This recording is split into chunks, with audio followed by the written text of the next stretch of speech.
He still pace the field? Yep. Love it. Get a good deep breath. Get ready to roll here. Only about one thing tonight, getting the W's, so gotta be around the end to do that. Get ready to roll tonight, boys. Let's go have some fun. Don't get me any more fired up than I already am. All the way to the checkered. You are fine. Nobody's gotta run. Checker time, baby! Really proud of you, man. You drove your butt off tonight. We had the best car here, bud. Yeah, boys. Way to rebound. Great job. Great job, bud. Really good job. Appreciate you hanging in there with us all weekend. What a weekend. Good job. Thank you.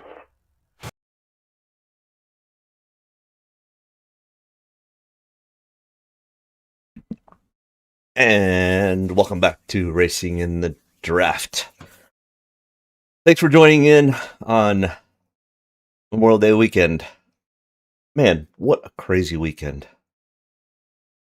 Not even sure where to really start the whole thought process on what has happened this weekend. I saw something earlier. This will be the first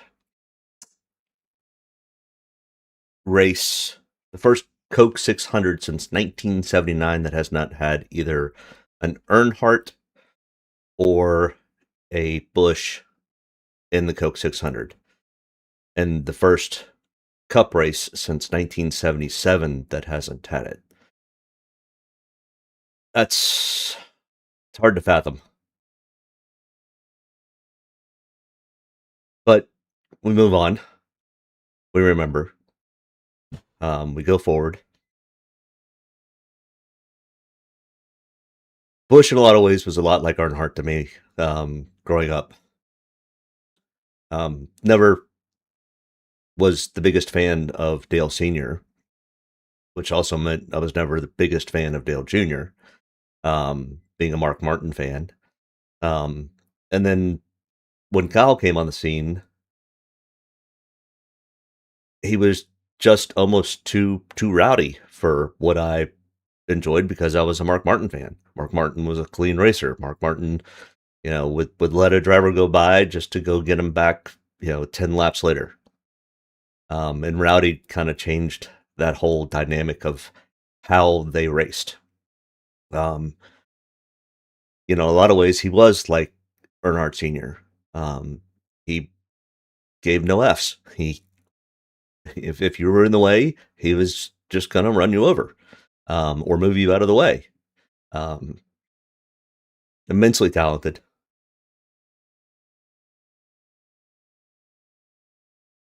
It'll be missed. All right. Let's move on from that. Let's look at last week. If this week couldn't have gotten any more weird, that was the weirdest all-star race I've ever seen. The format was about awful.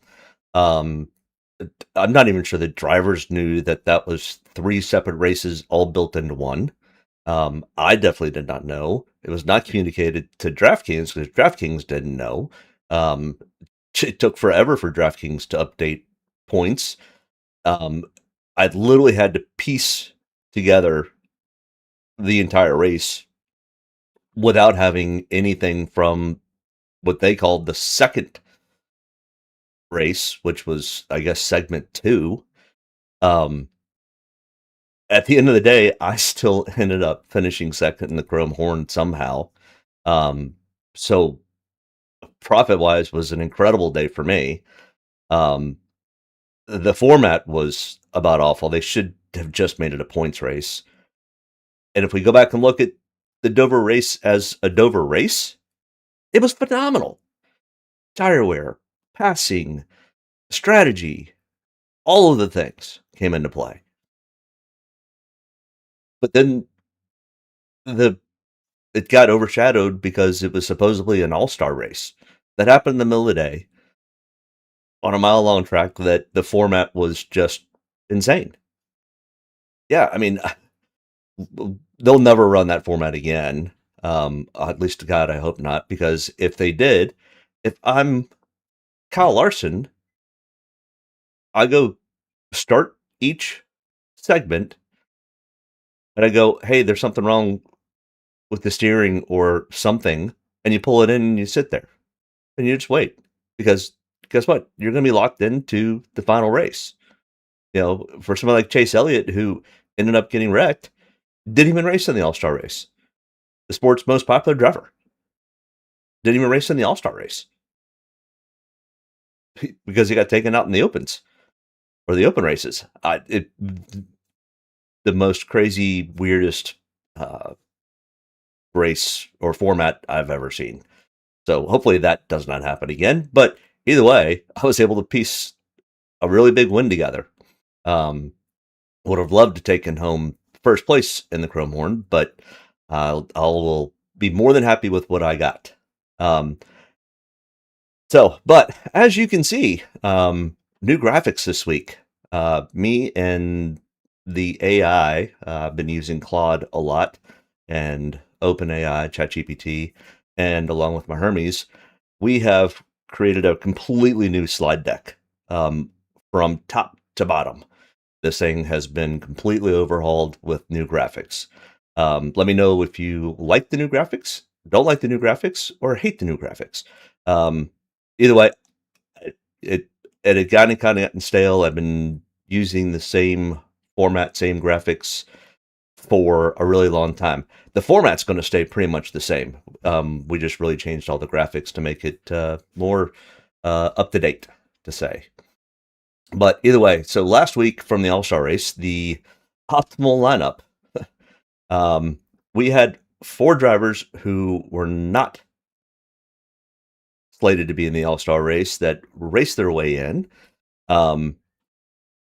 which made it even more challenging to have built a lineup. And having built a lineup with 4 drivers that weren't guaranteed to be in was definitely risky. The salary cap was $5,100 left over, but Denny Hamlin, with the thought process, did lead the most laps, had the most fast laps, so absolutely a dominator.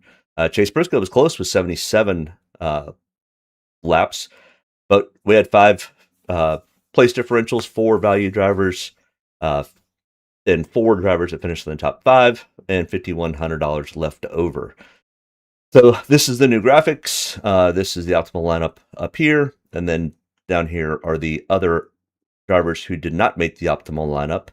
And you can kind of piece those in where you must. But even Tyler Reddick leading 100 laps, 29 fast laps, and all that.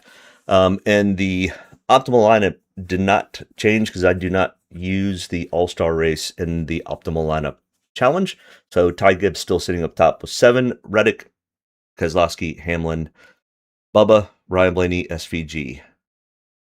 All right, so that is the rundown of the optimal lineup from last week's All-Star race.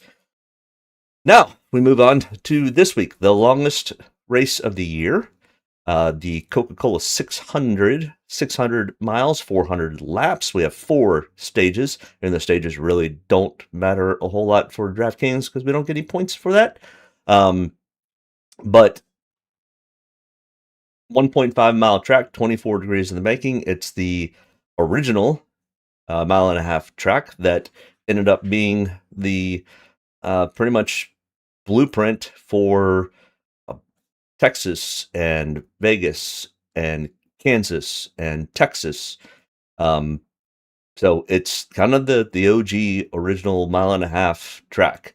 It's gone through a lot of different things, but the racing surface, other than being repaved, is pretty much the same. They've added lots of roval to the inside for road course racing and things like that. Luckily enough, NASCAR will not be utilizing that this year because I'd much rather see them drive up on the mile and a half. If anything, maybe that's what the All-Star race is, and I think that would be dumb too. I just think you just take if you can't take the All-Star race back to Charlotte, I think tracks like Nashville Fairgrounds, Rockingham, maybe there's track. I don't remember the name of the track that's down near Daytona. Would be really cool to do.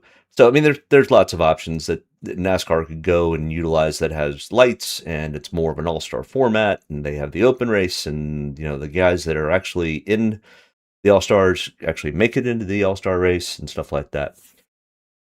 Oh, great, thanks, Lost Prophet. I think the new graphics are pretty cool. I tell you what, it has been a lot of late nights with the AI getting all of the data sent into it, but once it's all set and done and it understands what I want or need on a weekly basis, it will make my weekly process much, much easier and a lot less of me having to cut and paste into a lot of things. But our last 5 winners last year, Ross Chastain. The year before that, Christopher Bell with the rain-shortened race. A lot like the Xfinity race last night, or O'Reilly race last night. Literally, they just kind of ran till halfway or the end of stage 2 and pretty much said, we're done. And then 2 years ago, the track dried. And they could have wrapped up and finished the whole thing. But NASCAR was being NASCAR, and last night, NASCAR did NASCAR things. I mean, I get it. Mother Nature just put a real dent in this weekend. And all we wanted was to see lots of racing, and we had a rain-shortened truck race, or I don't even know what they called it. There was a term for it, but we didn't get the entire truck race in, and it ended under caution. All because of the Indy 500, which they're going through their pre-race ceremonies and things of that nature. I did forget. The real reason for Memorial Day weekend is to remember all of our fallen soldiers over the course of the history of this great country. So do not forget that, and that's the reason why we have tomorrow off, is a chance to remember. So keep all those people in your thoughts and prayers, and very thankful for what they did. All right, our next slide here is the other tracks. As I'm going through this, I'm noticing things that are missing.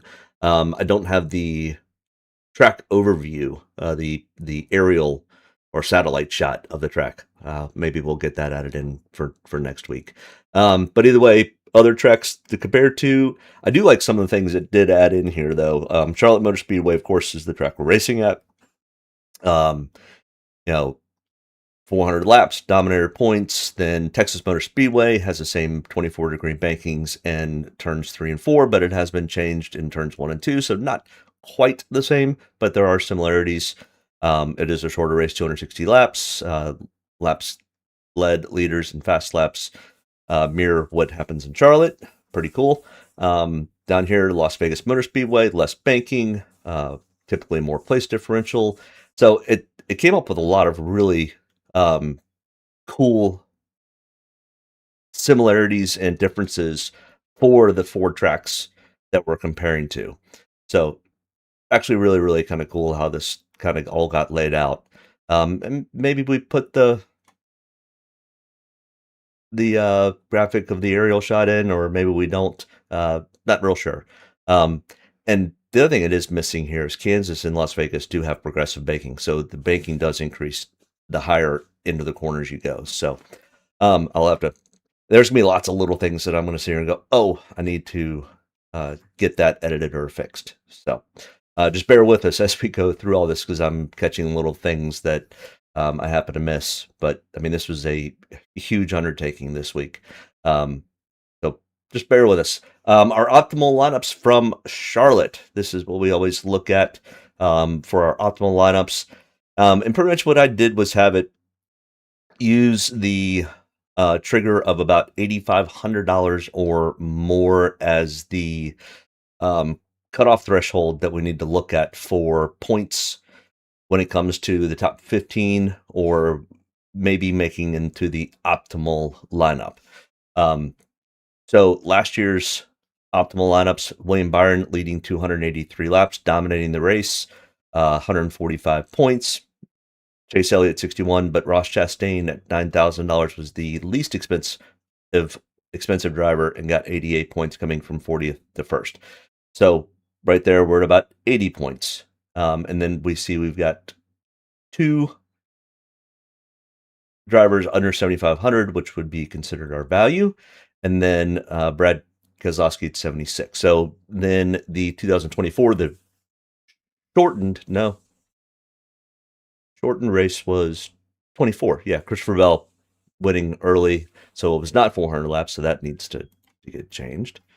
It was 249. So not as many potential Dominator points out there, but still some place differentials. You can kind of see down at the bottom, 1 Dominator, 4 place differentials for the Charlotte race. But the main key that we're also looking at here is Brad Keselowski at $8,700 at 82 points. 2 place differentials, 2 values, $400 left over. The 2023 race, $8,500 more, 72.65. And then in the 2022 race, Ross Chastain 102.95. Everything else was priced under that. So that's kind of where we stand.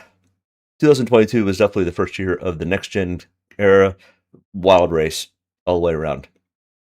Either way, I mean, Ross Chastain's in there once, twice. He's in 2 of the optimal lineups. William Byron's in 1, 2, 3. So William Byron's in 3 of them.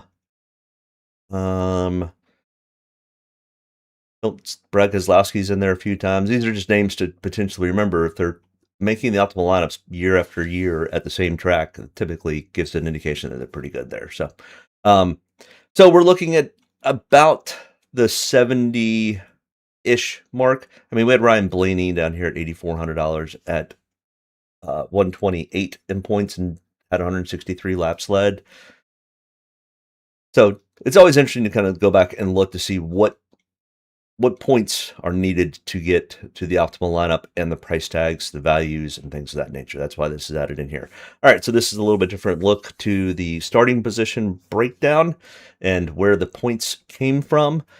We have the last 4 races, their starting positions, and this gives us our average over here. So starting in the top 5, typically we average about 3 drivers that make the top 15 in Draftkings points here. 6 through 10, we average about 1.8, so not so much from 6 through 10. And then 11 through 20 seems to be kind of this. So 11 through 30 really seems to be the sweet spot with 3.3 and 3.8.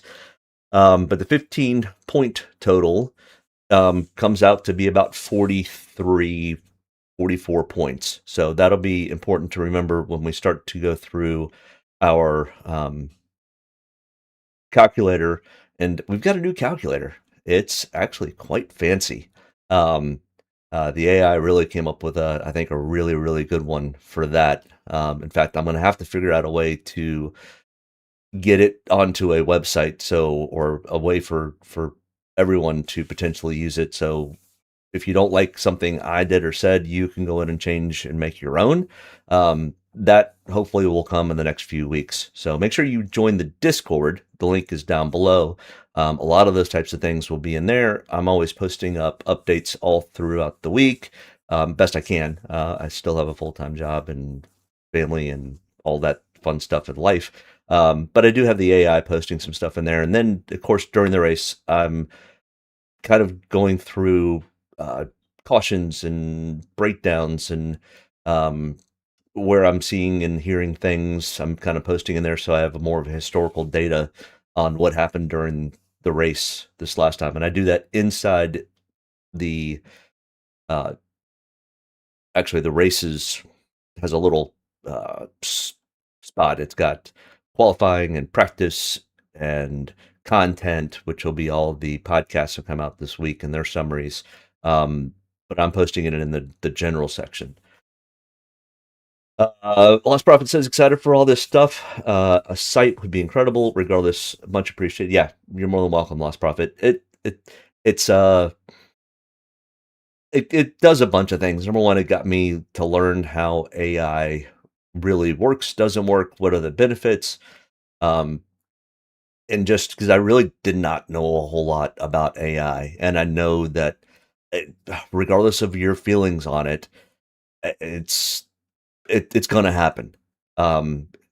And if the U.S. doesn't do it, China's going to do it. If China doesn't do it, another country's going to do it. It's just part of where we're at in the world of technology. It's going to continually uh, evolve, and you can either learn it and learn from it and learn what the positives and negatives are of it, or you can completely miss it and be left behind. It's kind of like back in the early 1900s, and people were like, "No, I like my horse and buggy. I'm that car thing that looks dumb. I'm not doing it." Well, you'd still be driving around on a horse and buggy, and everyone else be driving down the interstate at 70 miles an hour. Um, or when the plane was invented, it's like either learn to fly and be okay with flying, or don't and limit yourself to taking a boat across an ocean. It's a part of where we are of this society, and things just continue to evolve. That's been the case for as far as the long as the earth has been here. We've always evolved. Somebody created the wheel. Somebody created a hammer out of a rock and a stick, and it made life easier. I'm not saying that AI is going to make all of our lives easier, but I tell you what, there are a lot of really, really cool things going on in the world of AI. So quite excited for that. All right. This just has a different look to it. This is the driver breakdown. Of course, as normal, we have the Charlotte 3 courses. Oh, your brisket came out. Yeah, the brisket definitely needs to come out first. You spend a lot of time and energy on that brisket this weekend, Daniel. So yeah, I completely understand. Catch up when you can. But Denny Hamlin, this is the comparison from here goes to this line down here.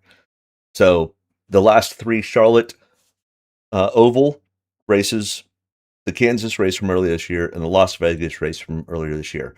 I did not go back to 2022 as the first year of the next gen era, and everybody was just trying to figure out how to drive the darn thing, much less be able to race it well. So the last 3 years of the Charlotte race and the 2 mile-and-a-half tracks from earlier this year that I think, even though the AI says I'm wrong, I think more resemble what Charlotte races like. Daniel says, I finished trucks 8th, 28th, 46th, lost first place by 1 point. That sucks. Oh, cool. Caitlin Clark's the Grand Marshal for the Indy race. I did hear that. But she's given the command to either fire engines or go to your cars or something. So that'd be pretty cool. My dad's a big old Caitlin Clark fan, so I'm sure he's excited to see her getting some recognition. I'll probably give some quick little commentaries about what's going on in the Indy race if you happen to either be watching, not watching, or don't even care. But it is one of the biggest races of the year. This is the biggest weekend. Good old Tommy Hill. Did you need Tommy Hill to finish one spot better for you to take first, or was Tommy Hill? You needed Tommy Hill to fall back. I'm not sure which one. I would think you would have taken Timmy Hill in your lineups. That was a really good place differential play. He's a smart driver. As long as the equipment holds up, he'll bring a car or a truck or whatever to the end. In fact, Timmy Hill's in the 600, so Timmy Hill's going to be doing the double. We do have Catherine Legg actually doing the true double. I'm wearing my double shirt from the first year that Kyle Larson tried to pull it off, but Catherine Legg will be the first female to try to pull the double off, Indy and the Coke 600 all in one day.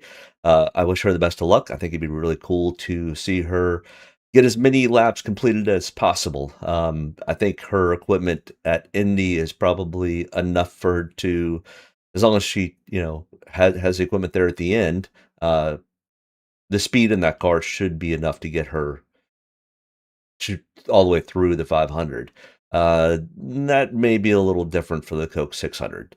So her equipment there is not quite as good, but either way, it'll be really cool to see her attempt and try to get that completed. So hopefully weather hangs out for Daniel says my 1v1 was I have Jones and they had Timmy Hill.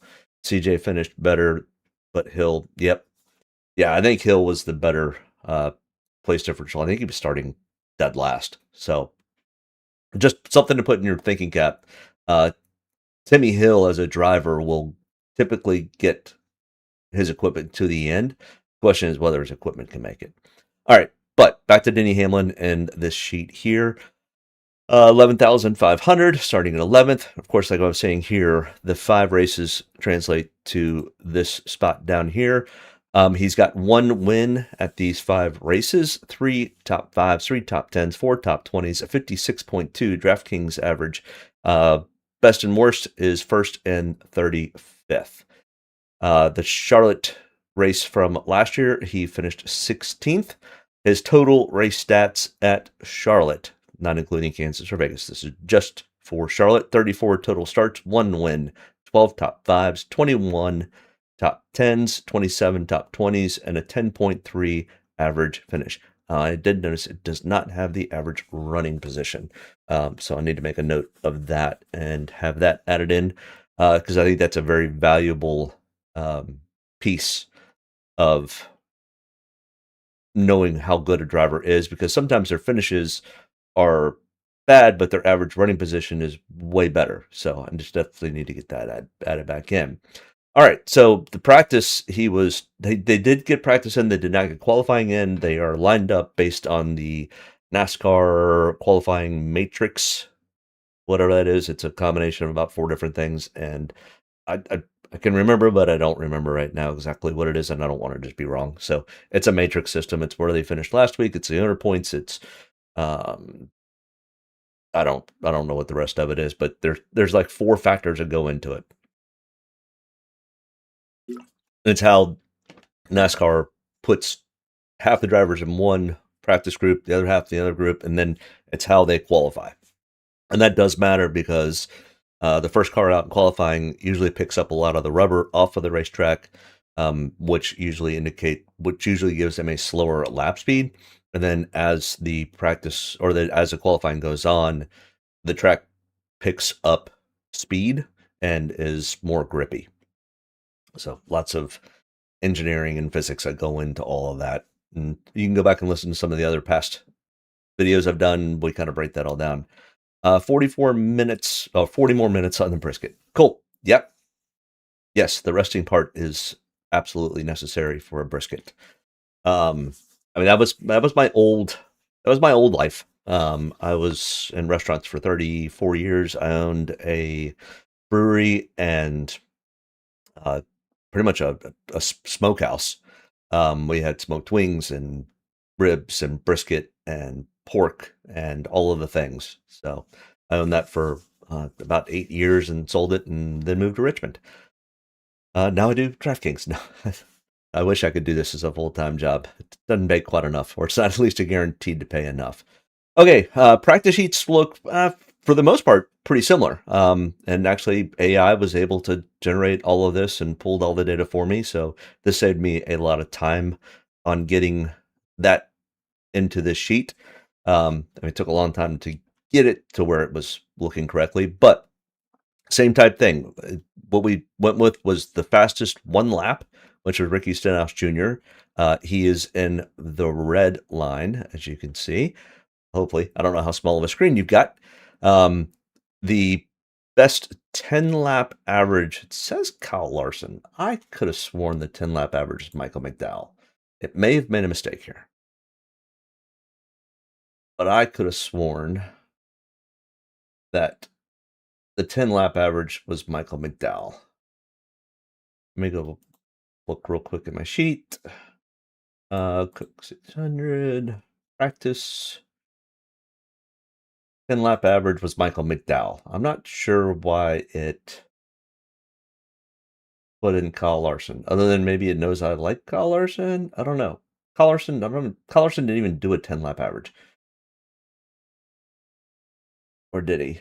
Kyle Larson, yeah, he did a 10-lap average. He was way down the chart. So I'm not real sure. His 5-lap speed was okay. He was 4th in 5 laps. I don't know why it put the best 10 lap average as Kyle Larson. I'll have to have a discussion with the old AI after that. But either way, I mean, still, Kyle Larson's not a bad pick. He was very quick throughout practice. Of course, the white line is the average. It's so cool at Indy watching the Blackhawk helicopters fly just over the racetrack following the cars.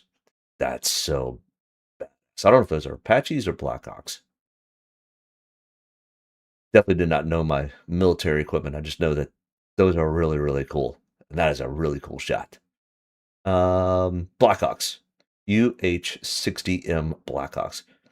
So they do the same thing at Charlotte on depending on weather, on if they get that done or not. But man, they're flying at like maybe 100 feet above the racing surface. That is so cool. If you're not watching, definitely check that out. I mean, they might be 50 to 75 feet above the deck. Woo, that's awesome. I'm sorry, I'm just baffled. I really wanted to get this done last night, but the Xfinity race they could not make up their minds. I wish they would have run the Xfinity race this morning. I don't know. It's just timing just sucked. All right. But we're comparing to Denny Hamlin. Back to this. Denny Hamlin's in the, what is this? I guess a gold is what he came up with for a color. I didn't pick the colors. AI picked the colors. So if you don't like the colors, yell at the AI. But it kind of shows it. And practice was really, really wonky. God, they're flying within just 50 feet of the grandstands. That is crazy. Those guys are so talented.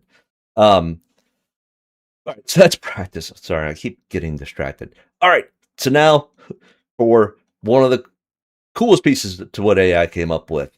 It's the calculator sheet. So we've got Denny Hamlin, and this does get a little small. I've got to figure out a way maybe to make it a little bit bigger. But what this will do is this has our optimal threshold of 70 points for Denny Hamlin. I know it's really, really small. I'll try to figure out a way to possibly make this a little bit bigger. But so Denny Hamlin's our first one we're doing. It already has a starting position of 11th. It has his average fast laps and laps led at the same track, which is the 5 races we're comparing to. We can also look at the trend, which is the last 5 oval races. We could switch to that if we want. We're just going to kind of go with the same.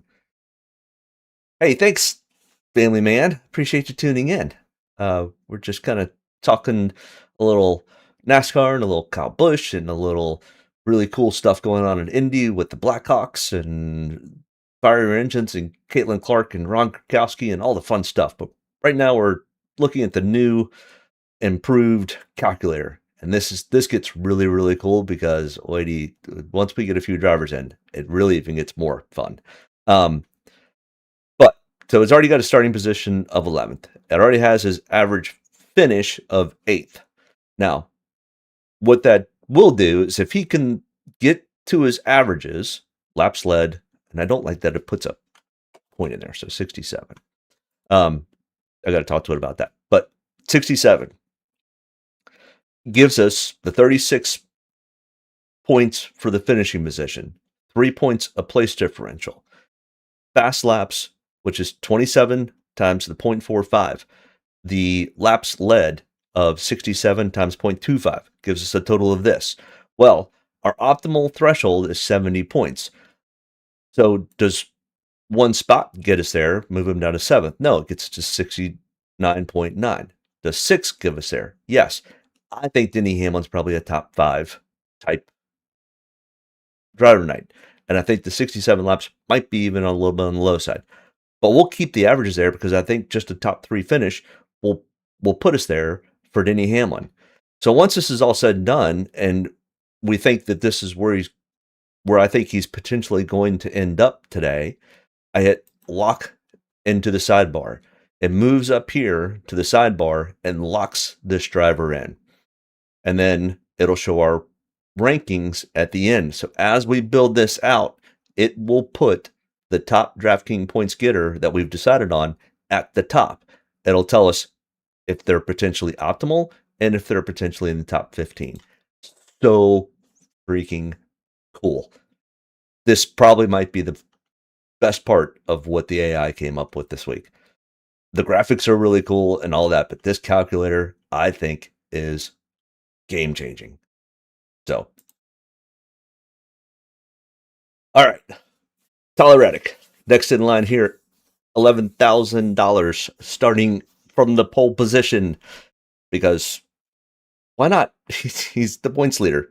I know the points lead does play a big part of it, and he had I guess they didn't use Dover as the race. I guess they used Texas as the race comparison. Not real sure, but he was. And we are green at Indy. All right. Good luck to all the drivers. Stay safe.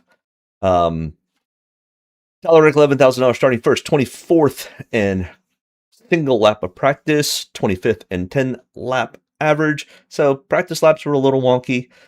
I mean, the track was cold. It was not fully dry. It was a lot of things. So practice laps are what they are. This is a long, grueling race. There will be plenty of time for them to make adjustments to their cars.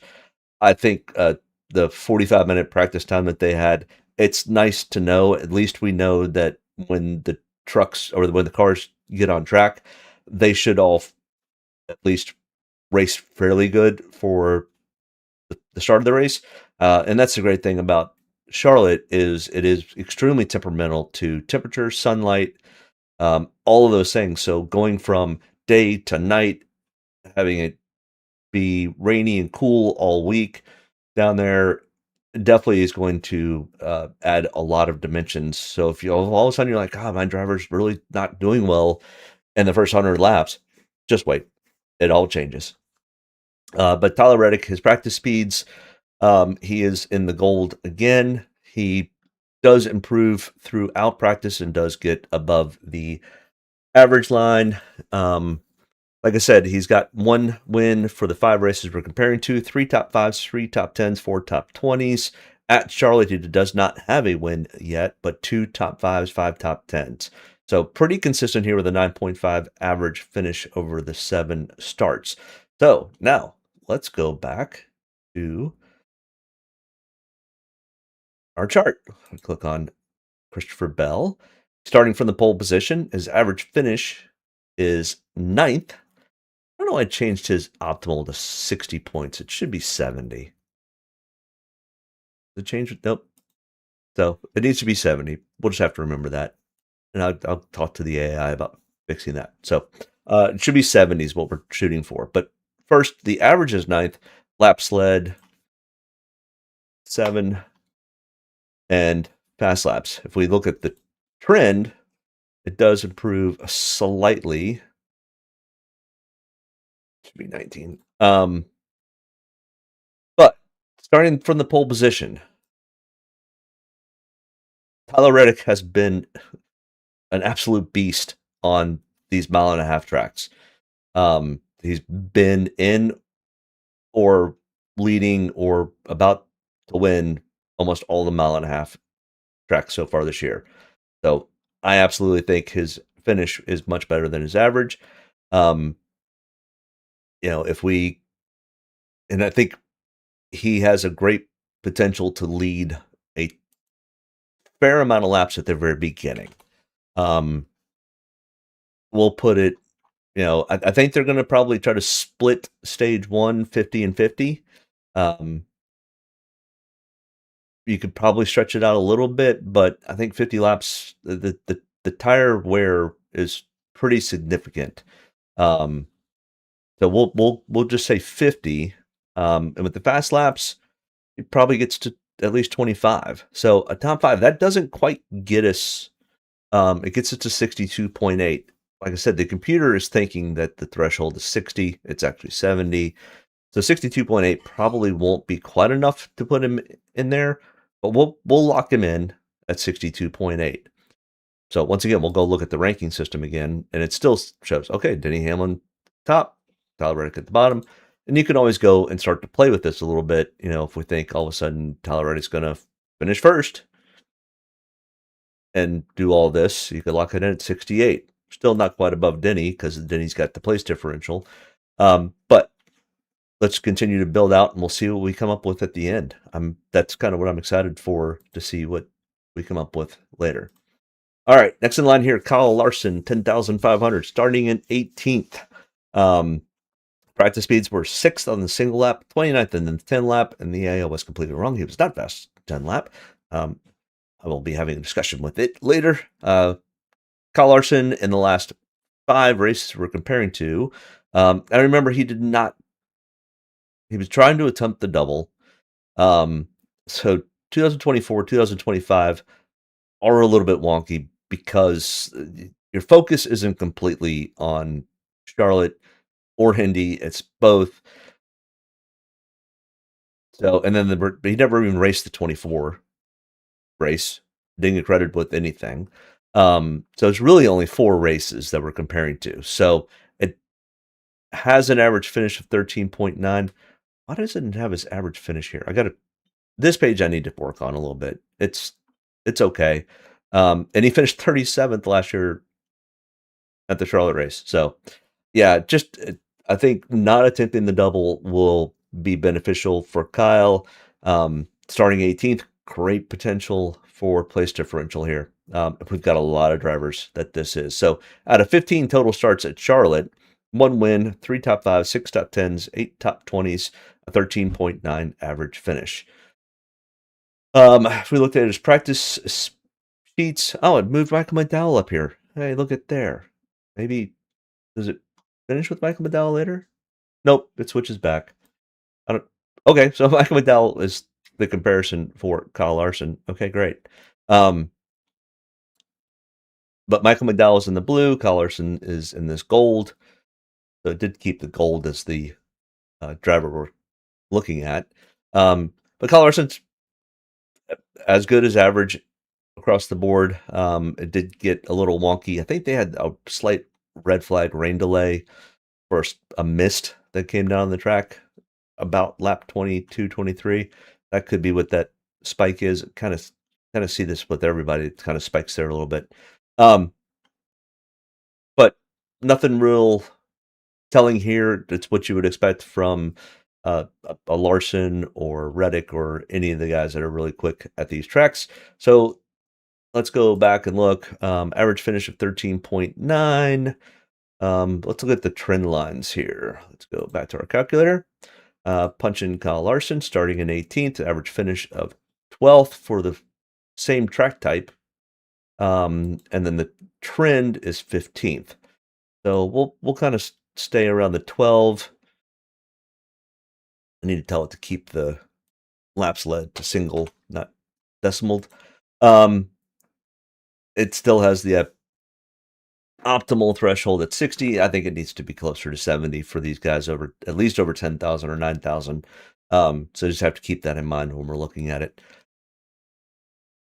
So, 12th, Larson has struggled somewhat. He's always kind of put together a top 10 finish, but has not been super dominant at these mile and a halfs like he used to be. I don't know if he goes and leads a ton of laps today. We'll kind of bump this down a little bit to 20. He typically has a decent amount of fast laps. We'll say 10, so 2 for 1. And we'll take his finish to 8th. 55.5. Now, if you think he's going to end up finishing better, of course, top 5 would get him to 61. A first place would get him, of course, to the 71. But that's only leading 20 laps. I think whoever probably ends up winning this race probably ends up leading a lot more laps than 20. It'll be closer to that 100 or more lap range. And typically we see a driver get to that point. So even if Kyle Larson finishes in third, but he's able to lead, let's say 50 laps, he's at 73. Now, of course, his fast laps will probably go up to about 20. So 77 points if he finishes third. Well, what happens if he leads 50 laps, has 20 fast laps? Where does that, and he could finish all the way down at sixth. Would still probably put him close to the optimal line. So I think Kyle Larson has a great spot for place differential. He is kind of expensive. And there's a ton of really good place differential plays today. So Kyle Larson, we'll just lock him in with a 6. And we'll move him up to 8th. And we'll leave his laps led and fast laps. I think he has potential over 400 laps to potentially lead some. So his pit crew is one of the best pit crews. They'll get him up towards the front. The question is, can he go lead some laps? So we'll lock his score in. Once again, we'll go back, we'll look at our rankings. And still Denny Hamlin, Tyler Reddick, Kyle Larson in that order. All right, let's continue to build and look at everything. I need to move this over. All right, this will be better.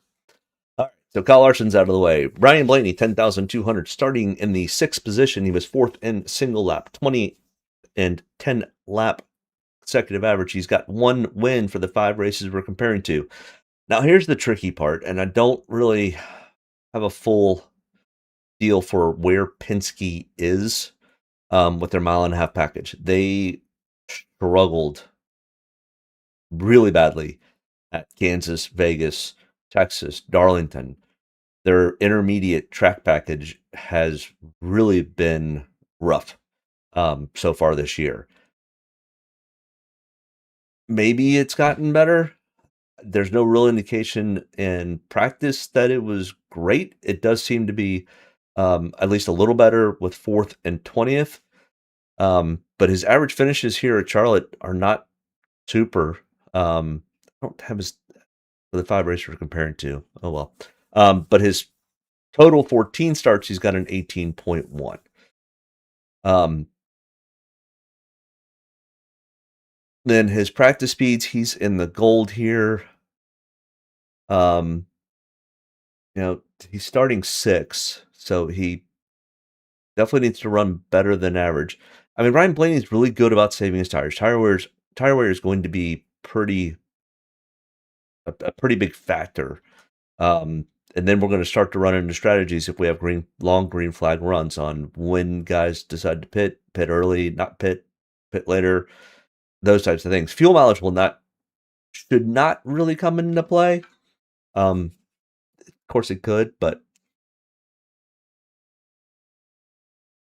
as you can see, I mean, even on the average, we start off at about 29.5 for speed, and we end up at 31.4 for the average. So we have almost 2 seconds of fall off in 40 laps. So we get to lap 50, and they haven't had a caution. They're definitely going to want tires and fuel. Now, you could potentially even cut this thing into 2 stops, 33.67. Ooh, big wreck at Indy. I don't know who was involved. Let's see.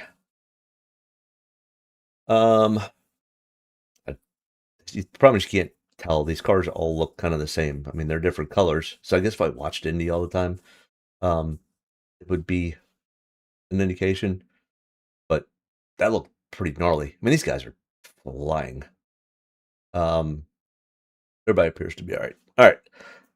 So yeah, I mean, you could cut this into a 33 lap run each time.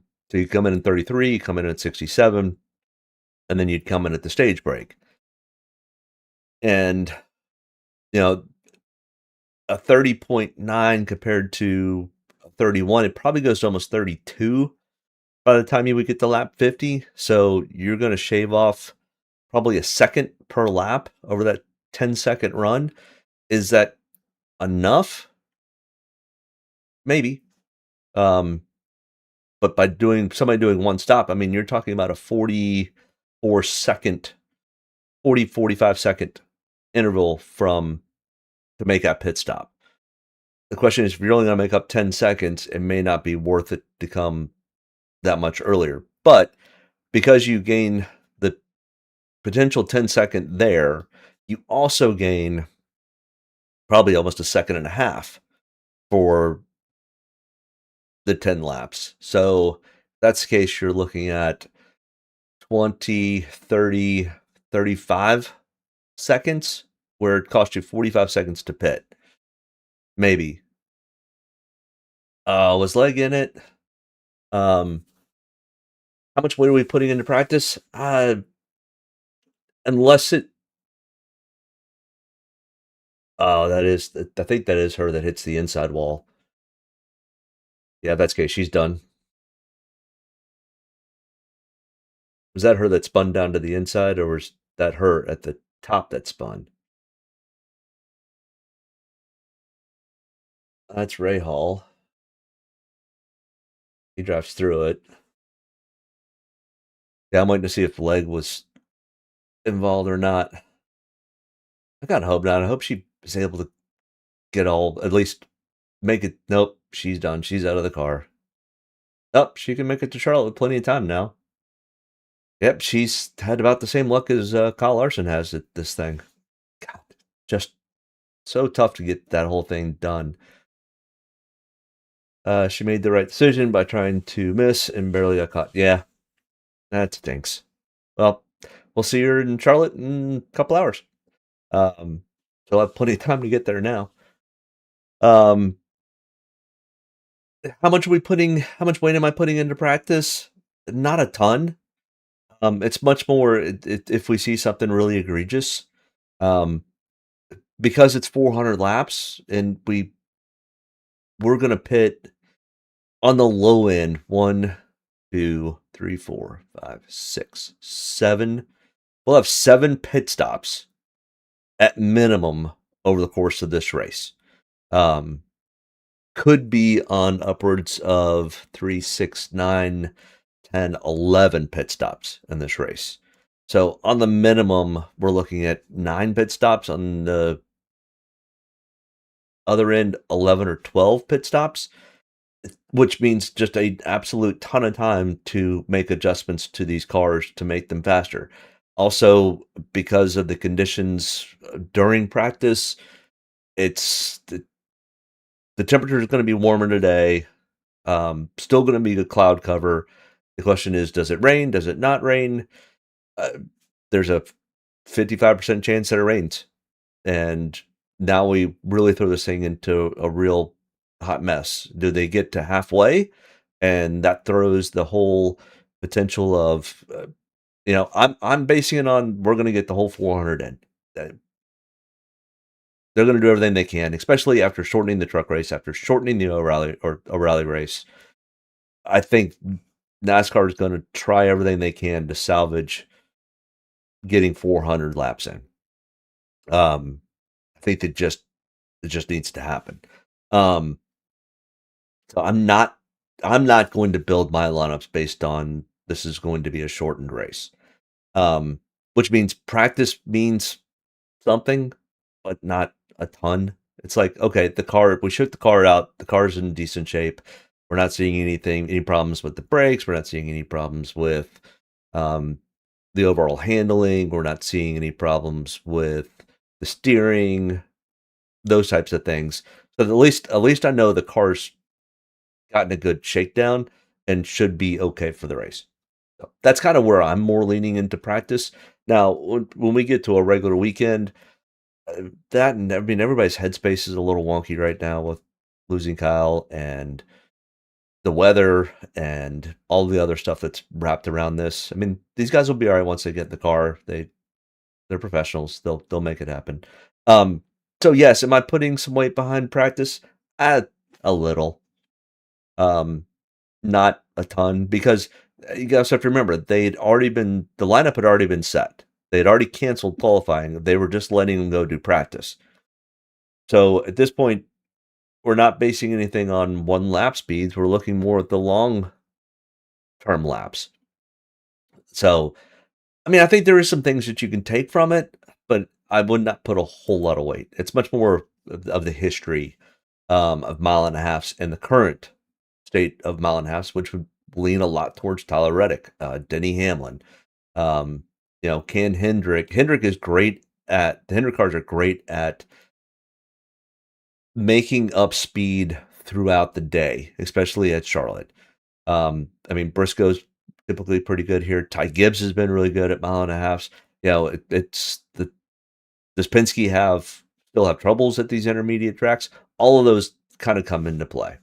But let's put Ryan Blaney under our little calculator and kind of see. Yes, his average finish for the same track, Charlotte, is 17. His trend is 11. So his trend's actually in a decent spot. But he's starting in 6. He doesn't have a whole lot of place differential to gain.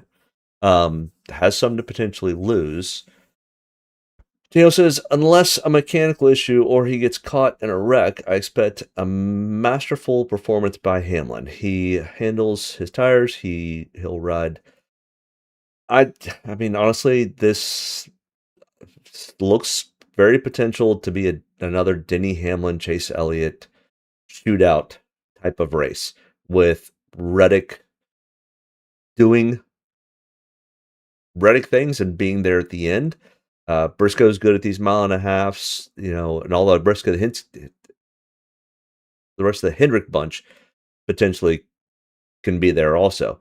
It really seems like this could be another Hendrick or Gibbs or 2311 style race. But Ryan Blaney, takes really good care of his equipment. Now, like I said, we're going to have minimum 9 pit stops. On the high end, 12 or 13 pit stops. Ryan Blaney's team they keep making changes, and it doesn't really seem to be getting much better. It's slight better, but not much. And if they continually lose even 3 to 5 spots on pit road every time they come into pit road, and he's able to gain a few of them back, that's great. But if you can't always just go backwards. So I'm probably going to keep most of these things here. I think Blaney ends up having some fast laps. I don't think it's that many. I think it's going to be closer to the 20 range. And we'll give him the 40 laps led because the Fords have great fuel mileage. And if Blaney's able to take care and maintain his tires a little longer, maybe he's one of the ones, because they know their pit road execution is not great. Maybe they are the ones that more opt to, and I'm building this if we stay green for an entire stage. They more just split it down the middle, where some guys are going to try to go a little bit opposite and do a 33-67 and then at the end of the stage type of thing. And of course, if we get cautions, then everybody's going to come and at least get 2 tires, if not 4. So, but if we keep all of this the same and we have Ryan Blaney finishing in 11th, it's 51 points. Not ideal. It's better than the same track that we're building, which is the 3 Charlotte races, Kansas, and Vegas. So, honestly, I think this is kind of about where it ends up being. So 40, 20, I think he could lead 40 laps at this race because of his tire management. So 51, I'm going to lock him in at 51.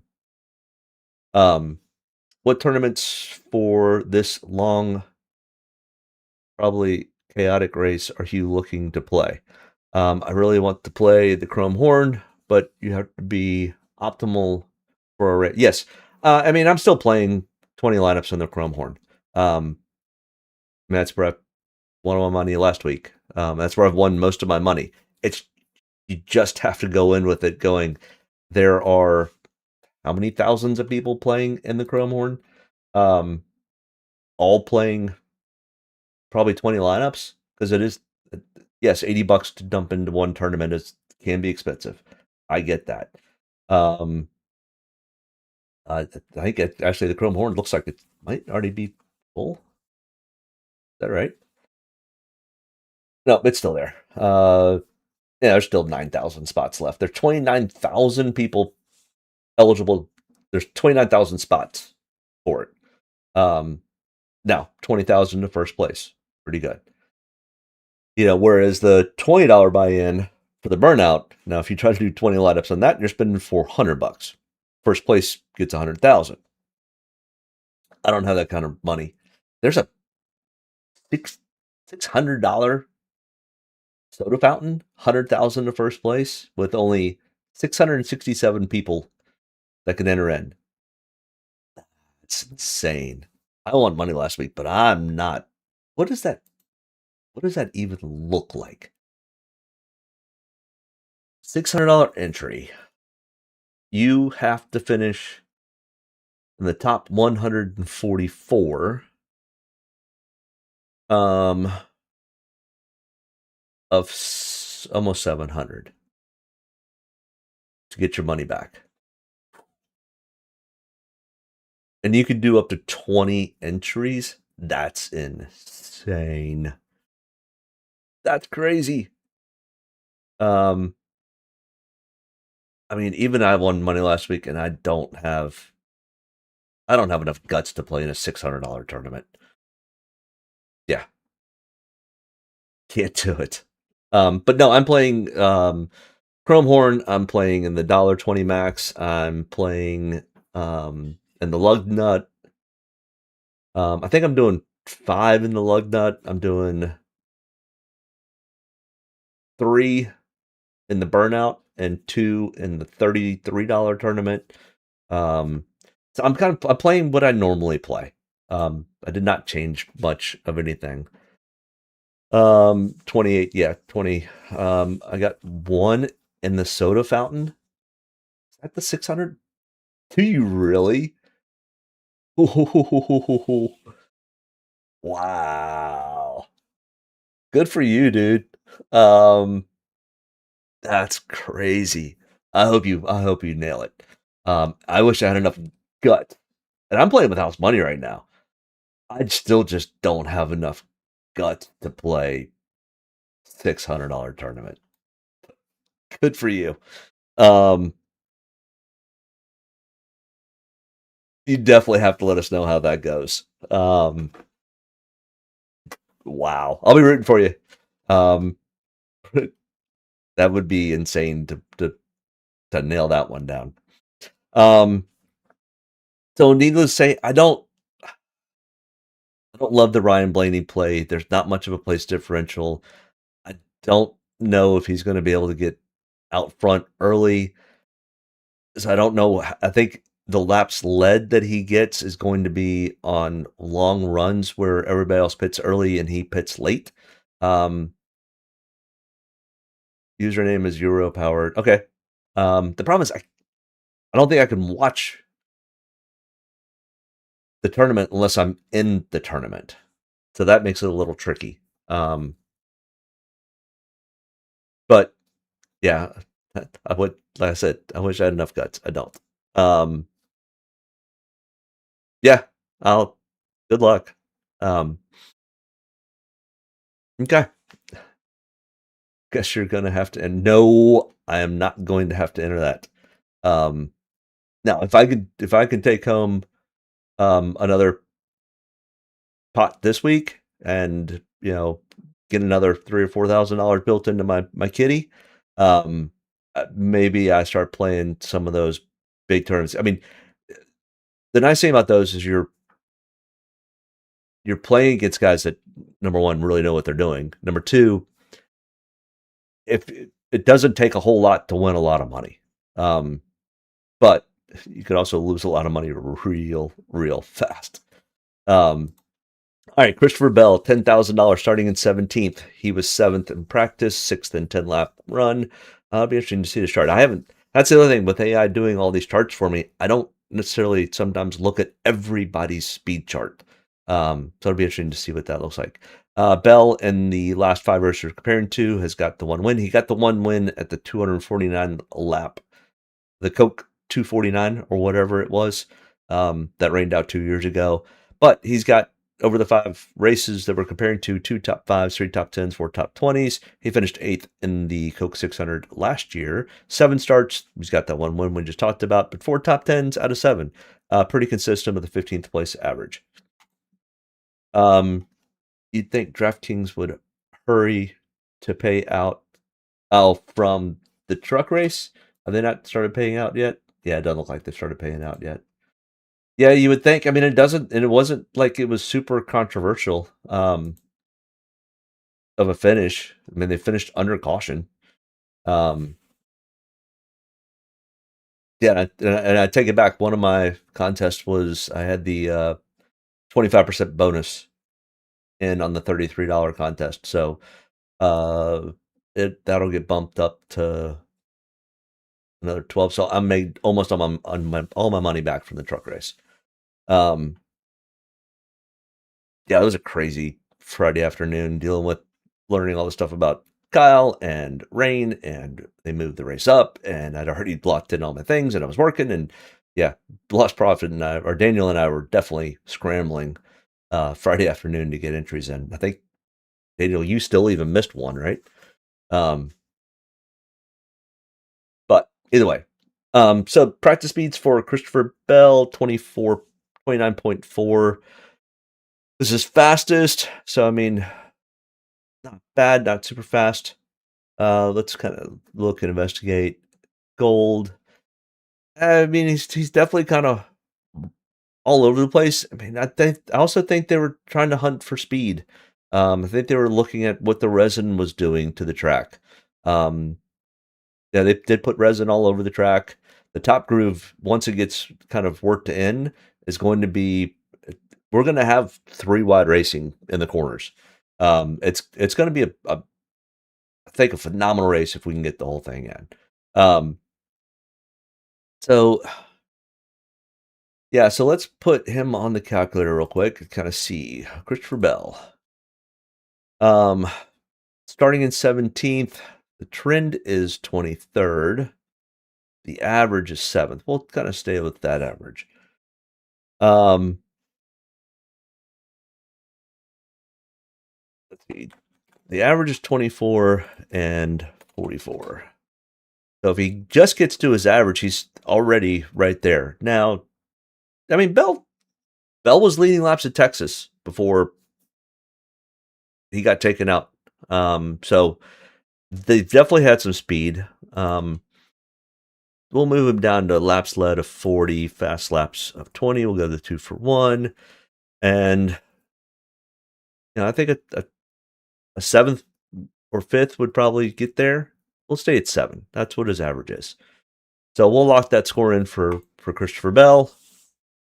How much Bradley Herbst out of the 150 is what I'm trying to determine. I'm thinking a solid 60 along with Heim. Herbst is starting in 30th. He's been running really well lately. I don't want to lock him in yet. I want to finish up everybody else. So Chase Elliott will be next on the board. Yeah,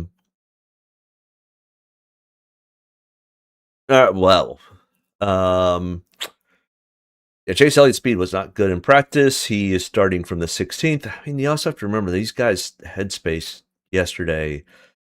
I mean, for practice, they thought they were going to qualify, and then that wasn't happening. It was raining. They weren't sure they were going to practice in, and it's like, go do it. And they were in the media center all day talking about Kyle Busch and all the things. So their headspace will be in a much better place today. They'll limit their media availability a little bit since they did really long media availability yesterday. So their headspace will be much better. Chase Elliott for Charlotte has 14 starts, 1 win, 5 top 5s, 8 top 14. So over half the time he's finishing top 10 and 10 out of 14 top 20 with a 13.5 average finish. He is starting in the 16th spot. Practice speeds, he fired off pretty good. He spiked up for a few laps, came back, and was better than average. So, I think a good, solid top 10 finish here for Chase Elliott. But honestly, the way he's been running recently at these 1.5 miles and giving Denny a run for his money,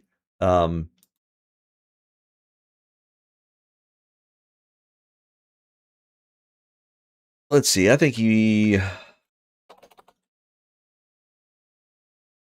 doesn't typically lead a ton of laps and doesn't have a ton of fast laps. So we'll kind of go 26 and 13.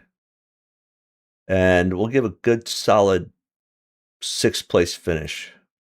So that's about a 60.4. Still, once again, it needs to be above the 70. And I wish I knew a way to change that on the fly, but yeah, I made all this up. No worry, my Bubba may pull a hero block like Corey Hay did. I really want some Bubba. Okay. 60.4. Let's lock him in. All right, so let's kind of see where we're at here.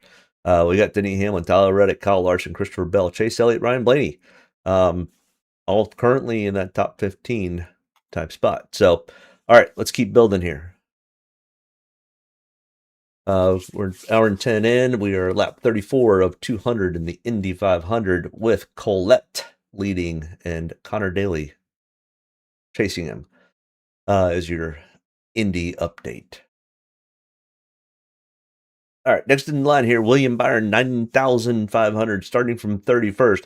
Holy camote, we got a ton of place differential here with William Byron, which also means he's probably going to be really heavily owned, because if we look at his stats over the 5 races we're comparing to, 4 top 5s, 5 top 10s, all 5 races finishing in the top 10. 77.1 Draftkings average, finished second here at Charlotte last year. I think he led the most laps last year also. 9 total starts. He has not won at Charlotte, though. 4 top 5s, 5 top 10s, 6 top 20s out of 9 total starts, the 19.5 average finish. Let's look at his practice speeds. Did not do a ton of practice, but he was as fast or faster than pretty much the field. And starting from 31st, huge place differential play. Absolutely going to be very chalky, very heavily owned. Yeah. Average finish of 6 for the 5 races we're comparing to. An average lap led of 90. Fast laps of 25. We'll back this laps led down to 50. But he's starting 31st. I'm going to back this all the way down to like 30. And we're going to give him 15 fast laps. And we're going to give him a top 10. 69.3. We'll give him the 9 because I think he's probably in optimal range. So 31st to 9th. He does lead 30 laps and has fast laps.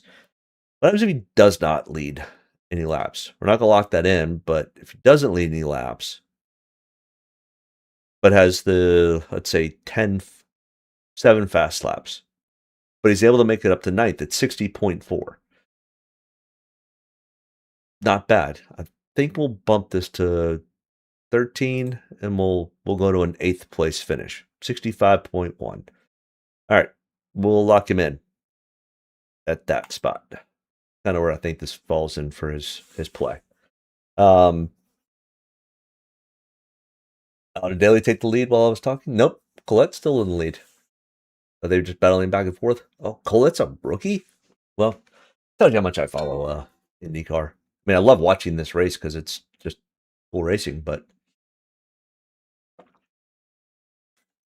I watch as much Indy as I do F1, which is not a ton. Keep track of it. That's about it. All right, so we've got William Byron now in the locked-in position. Let's continue to move on here. Chase Briscoe, 9,200, starting in 5th. Practice speeds were 15th and 10th. He was, for the 5 races we're comparing to, 2 top 5s, 3 top 10s, 4 top 20s. He's always had speed, especially at Kansas and Vegas, and it just has not gone his way. So the luck train has been not friendly to old Chase Briscoe. This year at the 1.5 miles, can he turn that around? Because he did have a 3rd place finish here at Charlotte last year. If we look at his 5 total starts in the Cup Series at Charlotte, 2 top 5s, 3 top 20s, a 13.5 average finish. Look at his practice speeds here. He starts off a little slow, picks it back up, and then falls back below average. So a little on the cautious side. That has me a little bit worried of where he is because of where he's starting. I mean, it's a long race. They'll easily make some adjustments here. I mean, his trend line is 9th.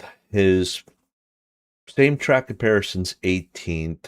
We'll split the difference and go to 13. Average fast laps of 5, laps led of 1. Puts him at 32. This is a tough one to go with. Starting in 5th, does he make it up and lead any of these laps? I don't know. I mean, what you're saying is he's going to get past Tyler Reddick. He's going, I think.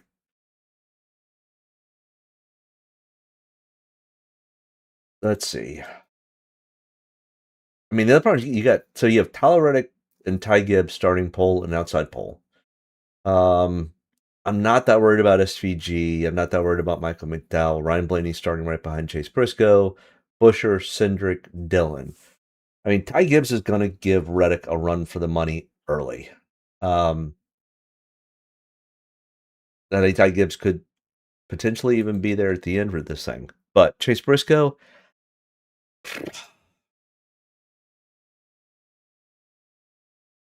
I don't, if you think he's going to lead some laps, does he lead 25 laps and have 10 fast laps? And then is he able to hold and maintain?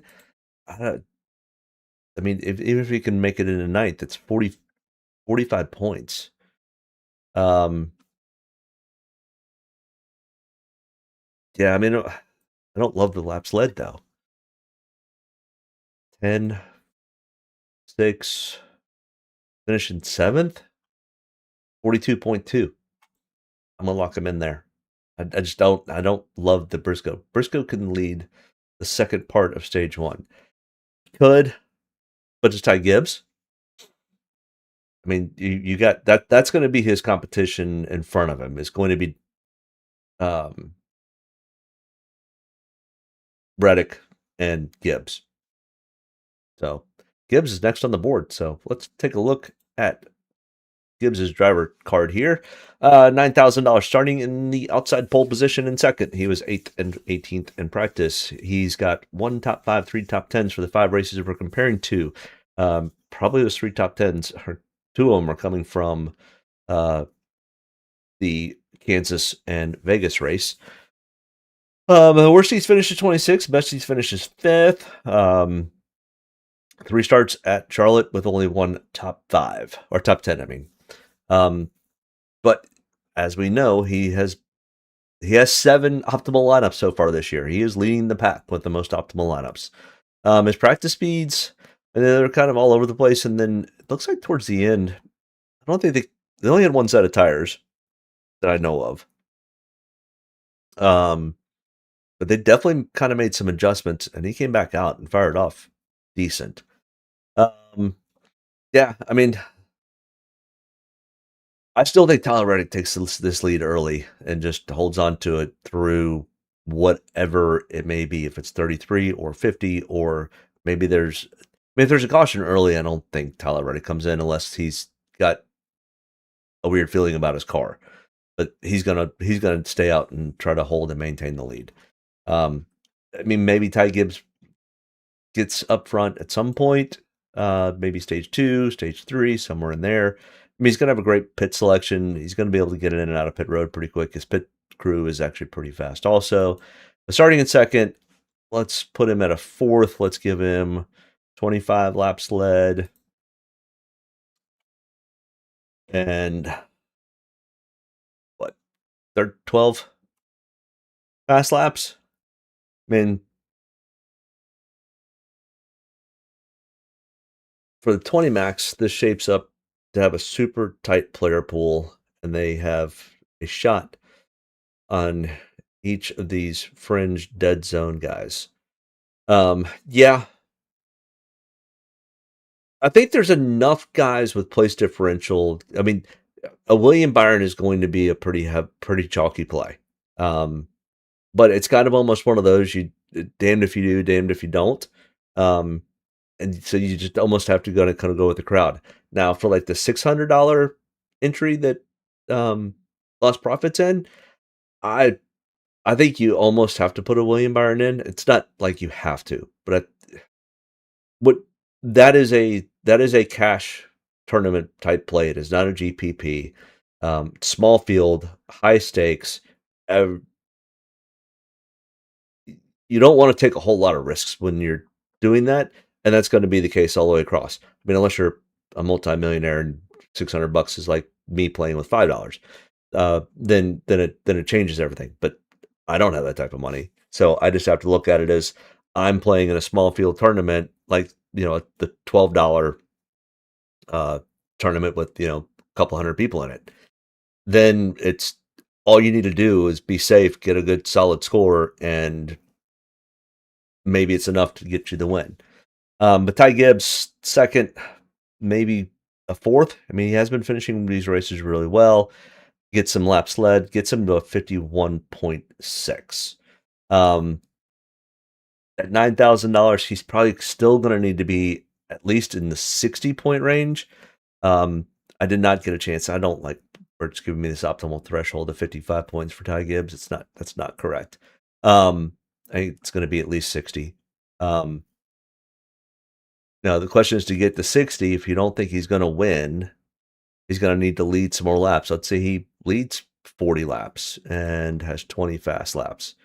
That gets him close to the 60 with a fourth place finish. I'm going to put him there and lock that in. He could lead more. He could lead less. He could finish slightly better. He could finish in 38th. I mean, it's part of it. And that's the unknown. Carson Osavar starting 23rd. Oh, it's a long race. Yeah, it doesn't even have an average finish for him here at Charlotte. He's only raced here twice. 2025, Carson Hocevar finished 34th. In 2024, Hocevar finished 21st. In 2023, did he even race in this race in 2023? No, he did not. So 21st, where he started. This was the 249 lap race. 20th, 21st, and then 2025 last year, Hocevar started 39th, finished 34th. Now, that's the thing about place differentials. You just never know if they're going to actually be able to make it all the way to the end. So, yeah. Laps led are definitely not, they're not spread out as much as I would have thought. I mean, like last year, 283 laps by William Byron, 53 by Denny Hamlin, 34 by Larson. That was really about it. So, Carson Hocevar. I mean, he's definitely, his trend line's going to look really good. Let's look at his practice speeds. He's in the gold. Not great, not bad, but starting 24th, he's going to have some runway. Or 23rd, I meant. Now, can he make it to 10th? And if that's the case, I will give him the one token lap led. Now, the one thing that Carson does do is he does rack up fast laps. 23rd to 10th, 15 fast laps gets him to 54. I'm going to need to be probably closer to 60. 10th, let's see, 15 and 1, 54 points. Hamlin, Reddick, Elliott, Heim, Herbst, and Ty Dillon. Okay, we'll look at them all here in a minute. We're starting to get down to our cheaper drivers. We're almost past the $8,700 mark, and we're an hour and 20 minutes in. I mean, maybe we just spend more time building this out. This seems to be a lot more fun, but we need the data and the information. I think I may skip over some of this practice speeds. We'll kind of start going through this a little faster here. We got to get to crunching these numbers. Chris Buescher starting in 7th, $8,500. No top 5s at Charlotte or at mile and a halfs, but 3 top 10s. 33.2 Draftkings average. I wish I had the average finish for those 5 races. That bugs me a little bit. Practice speeds were okay. Pretty much right down the middle. Nice fairway shot. And starting in 7th, you need to be a little bit better than average. Chris Buescher starting in 7th. The trend line is 16th. The last same tracks is 12th. I think that's probably, honestly, about where the RFK guys are going to settle out. Yeah, I just don't love the Chris Buescher starting spot. I mean, we'll give him the 1 token lap lead, and maybe he has 5 fast laps. I mean, even if he finishes where he starts, it's 33.9 points. I mean, if he gets to 5th, he gets to 43 points. I don't think it's going to be any better. So I'm going to lock him in at 41.5 points. So not super great. Oh yeah, I always forget to say, make sure you go hit the like and subscribe button. If you're new here, make sure you subscribe to the channel and join the Discord down below. Once I figure out how to make this, put on this to a website, you too can have this fun, fancy calculator, so that way you can build out your own. If you don't like what I'm doing, just build out your own. It says, makes me want like 3 Toyotas in every lineup, be like 80% Hamlin and pray. I mean, that's actually, honestly, it's not a bad play, to be perfectly honest. All right. Oops. Next in line here is Bubba Wallace, 8,300. Man, he been emotional this week, and I get it. He and Larson were not Larson, but he and Busch were pretty tight. Bubba kind of gave him his first real start in a KBM truck. That's where he got his first win. So, yeah, I mean, I get it.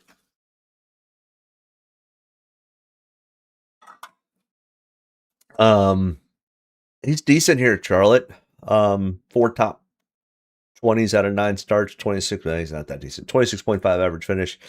It's been real hit or miss with Bubba, especially even recently. The Toyotas have speed. The 2311 guys have speed, and his practice speeds are actually pretty good. Starting in 24th, we've got room. He's got some runway here. Let's put it on the chart. Can Bubba Wallace get to a top 10? Yeah, we'll go with a top 10. Yeah, we'll give him 1 lap lead, and we'll give him 5 fast laps. Gets him to 50.5. Is 50 points enough at 8,300? I don't think so. I think it needs to be closer to 55 points. If he gets to 7th, he would need a top 5 with not leading a whole lot of laps. I like the Bubba play. But I also know that he, in his mental space, can be a little haywire for him. So I'm going to lock him in at 10th place, and 6 fast laps. We'll lock it in at 51. All right. Next in line here, Joey Logano, starting in 33rd. Oh, and this has Penske solved their problems, or is Joey going to run in 30th place all day? At least most of the time when he sucks, he starts 20th, and you go, oh, maybe. I don't know. At least now he's starting 33rd. It's like falling off the ladder from 1 foot instead of 10 feet. Do 8th place for Kyle Larson. I guess that is the only Kyle left. Kyle Larson finishing in 8th. 63.9 with 40 laps led, and what, 20 fast laps? Gets him to 65 points. So, I mean, the other thing you can always do with this is also you could actually build out where you think everybody's going to finish and you don't incorporate anybody else. That's what I like about this. It's going to be a lot of fun. I really need to figure out how to get this on the website so everybody can use it. Can Joey Logano, I mean, practice was 29th and 19th. The practice meets weren't anything like earth-shattering or special. At least they weren't like really bad. So, you know, I think we probably get to about where he's average finishes, which is, we'll call it 17th. He does have 2 wins at Charlotte.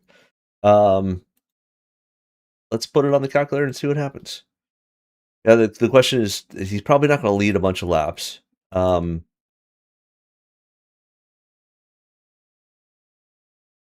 Yeah, so let's go to 17th. We'll give him, 3 fast laps.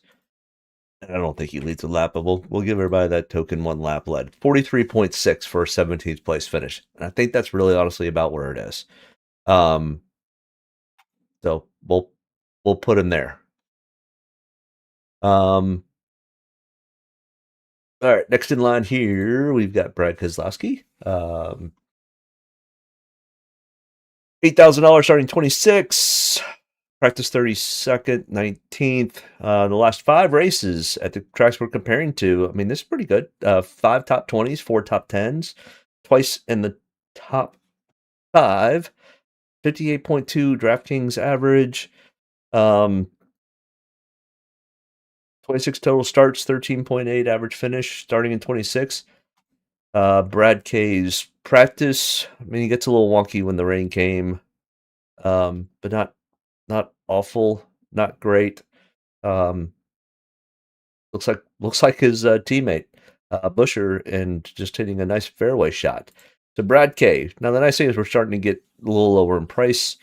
26, 14th, or 11th. We'll split the difference kind of and go to 12th.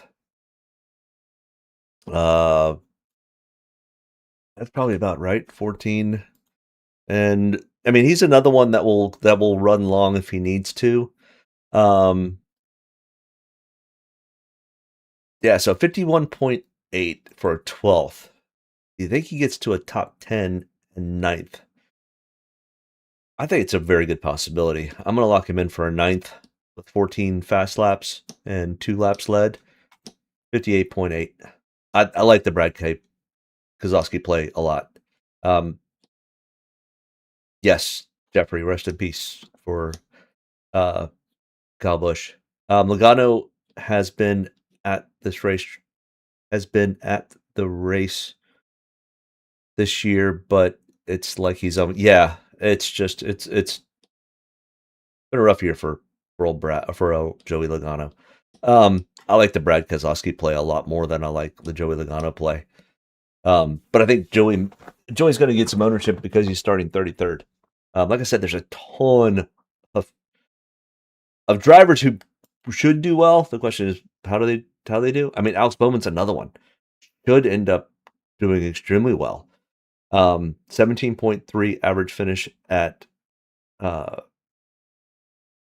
Charlotte over the 14 total races. 1 top 5, 5 top 10s, 7 top 20. So half the time he's finishing in the top 20. Practice speeds were, I mean, they're not bad. I mean, he actually fires off at the beginning really well. Yeah, I think I'm going to be on the Alex Bowman bandwagon this week. Yeah, I mean, I don't know if he leads many laps, but I think he, gets to a nice 8th place finish, puts him at 60 points. I'm gonna lock him in there. I really like the Alex Bowman play a lot today. All right, keep rolling here. Ross Chastain starting in 27th. Remember, he went from 40th to first to win the race last year. Can he do it again? He's also raced in the truck race. He also raced in the O'Reilly race, even though they only had 37 green flag laps out of that entire race last night. What just an awful experience that was. Would it be fitting for the Coca-Cola driver to win the Coca-Cola 600? So Hamlin, Logano, Suarez, etc. I think Hamlin, out of all of them, might be your best bet. I can't remember who else is Coca-Cola drivers. Zilich could be interesting. I'm not completely opposed to Zilich having a good day. What he showed last week. I mean, there's another one that is going to be just a monster own is going to be Corey Heim. Good Lord. Ross came out fired off a really fast lap. Was he thinking he was going to go qualify or something? It's crazy. Like I said, I haven't looked at all these speed charts yet. I literally let AI do it and moved on. But starting in 27th, do you think Ross Chastain does it again? He has run well so far this weekend, but then not had good finishes. Actually, no, he won the truck race on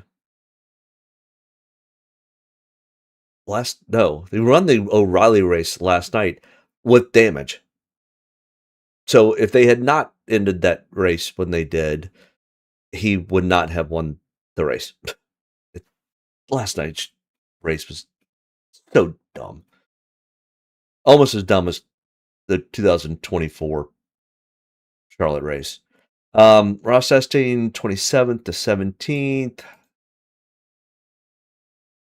I mean, honestly, I don't think he gets that. I think this is kind of where it's going to fall. I think he's going to be, maybe 15th. I think Ross is going to struggle again. So I'm going to lock him in at 15th place finish, 6 fast laps, 43 points. Hyde didn't race or deal with any of the shenanigans. He's been chilling. It's Hyde time. Yeah.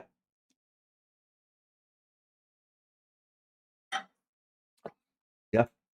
And that's the nice thing about this race. I mean, even if these practice speeds are wonky or off, they're going to make adjustments throughout the race. At least 9 pit stops. I think they have like 12 or 13 sets of tires. That's why I'm not super focused on practice. It was much more, this kind of bothers me a little bit about Preece, but once again, they're going to be able to make adjustments. I mean, that was about awful. 19th to 37th. No top 5s, 1 top 10. He's starting in 12th. I don't really love where he's starting because I don't know if he's going to be a top 5. His price tag's pretty low. Yeah, I mean, his trend and same track is, I think it's probably a 15th. Maybe he has 2 fast laps. We'll give him the 1 token lap led. I think it's 29.1 points. I don't like the Preece call at all. I'm locking him in there.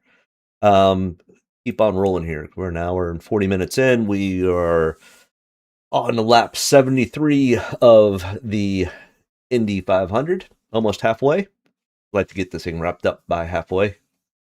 Probably a little bit more than halfway. They're flying. $7,300 for Ryan Preece, starting in the 12th position. Nope, we just talked about him. All right. Austin Cindric, $7,200 in 8th. I mean, Austin's been the fastest of the Penske's. The question is, do you think Penske has any speed? His practice speeds show that he was okay. I mean, he was definitely a little wonky and all over the place. That concerns me a little bit when they're these peaks and valleys. His average finish, he's only never finished in the top 10 here before. And once in the top 20 out of the 4 starts. 34th place average finish. I think he's starting too far up for me I still just can't pull the trigger on it. I mean, if he finishes 19th, it's 24 points. If he finishes where he starts, it's 36. I mean, I'll give him 9th place. I don't think he gets his first top 10. All right. Next, his data and setups. So let's see. Hamlin shares his data and setup, so I think the younger Toyotas will follow suit. This is the race that he'll fall back to being third Penske car to Blaney. Yeah, but actually, I think Cindric falls in between Blaney and Joey. I think Joey has a rough day again. That's just my 2 cents. Connor Zilic starting in 25th. We saw good things from Connor at really good speed at Dover. Really good long run speed. Zilic is really good at these mile and a halves. And has he figured out how to drive the next gen car, the Cup car? That's going to be the biggest question. The guy knows how to drive. He knows how to make speed. He just quite hadn't figured out until what looked like last week. He figured out how to make speed out of this car on an oval. He's been able to figure it out on the road courses. In his practice speeds, it's gonna be a long race for old young Connor Zilic. But I think he could easily be there. I think it's maybe a good solid top 10 for Connor Zilic. Starting in 25th, if we get to a solid 10th place, we'll give him a couple fast laps, and we'll give him the token 1 lap led. 50.1 for $7,000. Lock him in. You think Zilic goes over owned? I like him, but I don't know about his pit crew and pit stall. Actually, the Trackhouse pit guys have been pretty consistent this year. I definitely do not like Ross Chastain in this race. I definitely do not like.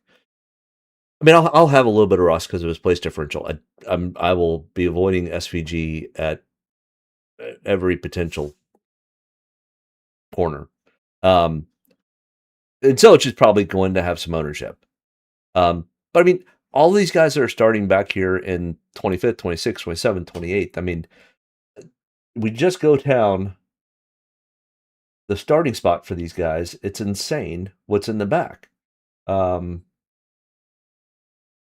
Where is my sheet? Yeah, we've got Heim starting 39th. We've got Logano starting 33rd. Stenhouse Jr. in 32nd. Byron in 31st. Bowman 29th. Chastain 27th. Keselowski 26th. Zilic and Wallace and Hocevar all in the mid-20s. Larson starting in 18th. Bell, Elliott 17th and 16th. Hamlin starting in 11th. Reddick and Gibbs up front with Briscoe, Blaney. Yeah, I'm going to avoid SV. Yeah, we'll just get the rest of this. Yeah, there's a ton of place differentials. So that is going to help separate the ownership on a lot of these guys. But Zilic probably is going to fall, my guess is probably 18 to 20% ownership. Corey Heim, on the other hand,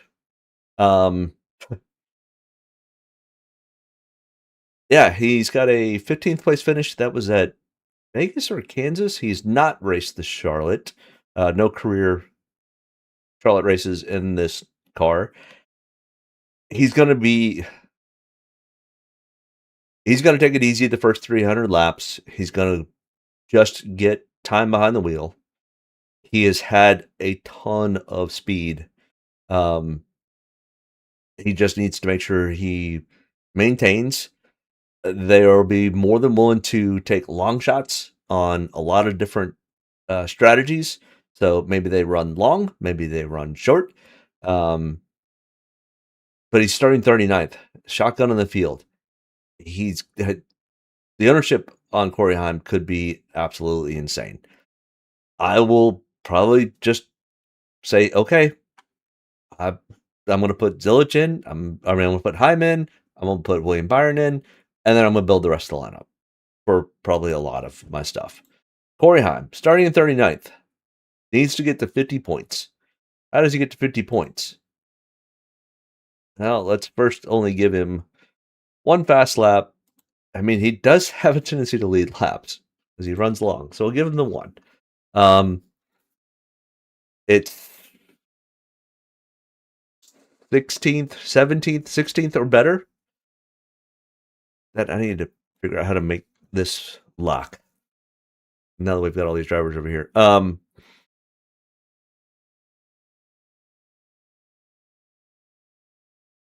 Yeah.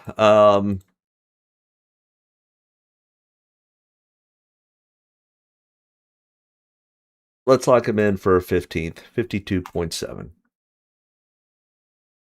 Oh, nice. I'll check it out as soon as I finish up with here. All right, Daniel Suarez starting in 14th. In the last 5 races we're comparing to, only 2 top 20s, no top 10s. Here at Charlotte, he's got 1 top 10, 5 top 20s, no top 5s, 18.4. I think this is kind of where it kind of start. You finish where you start for Daniel.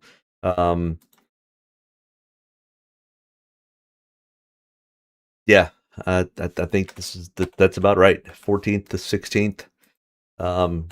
2 fast laps, the 1 lap led. 28.1. I mean, we'll even get him start where he finishes. 30.1. That's where I've got him. All right. His practice speed, so anybody's looking. I mean, towards the tail end, he looked pretty good. At the beginning, he looked a little wonky. Like I said, I'm not overly worried or concerned about most anybody's practice speeds at this point because they'll have time to make adjustments.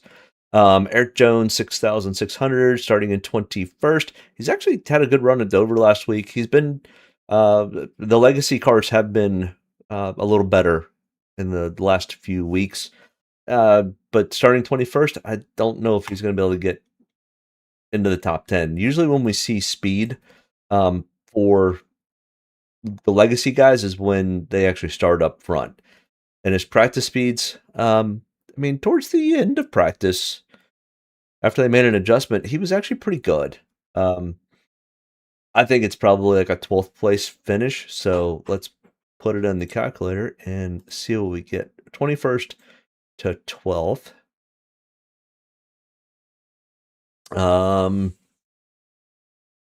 Yeah, we'll go with the 2 and 1 fast laps and laps led, just to whatever. 12th place finish gets him to 41.1 points. I'm gonna lock him in there. I think that's where he ends up finishing. And that's being kind of generous.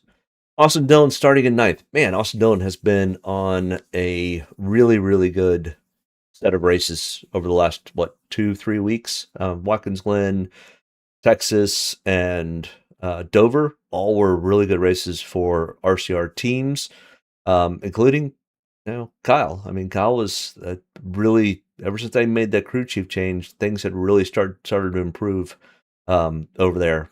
And man, what a disappointment. But Austin Dillon, I mean, he's decent at Charlotte, 18th place average finish. Practice speeds, I mean, he only made it through like 15 laps. Yeah, 15 laps. It was really just a shakedown. Car feels okay. All right, let's put the cover on it and we'll go racing on Sunday. I think this is probably about where we see Austin Dillon is probably somewhere in the 15th. Yeah, we'll give him the 1 and 1. I'm gonna lock him in for 27.7 points. All right. We are creeping up on the 2-hour mark here quickly. Michael McDowell starting in 4th. His practice speeds were good, but he was one of the first ones out. Clean racetrack. It's going to be fast. I mean, his average finish is 21.4. Yeah, his practice speeds were... He fired off fast, and then it got wonky loose. He'll have a good pit stall. Michael McDowell, 4th. Yeah, I mean, maybe he gets to an 18th. Maybe I think that's about where we're at. I'm gonna lock him in at 26.1 points. I just think he's starting too far up. Just bad luck. I mean, good finishes before, but bad luck.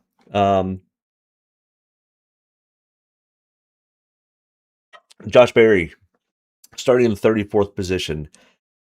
It is just so hit or miss with Josh Berry and this Wood Brothers / Penske car. We've got some room to run, but our practice speeds are all over the place. I just there's not a whole lot here for it.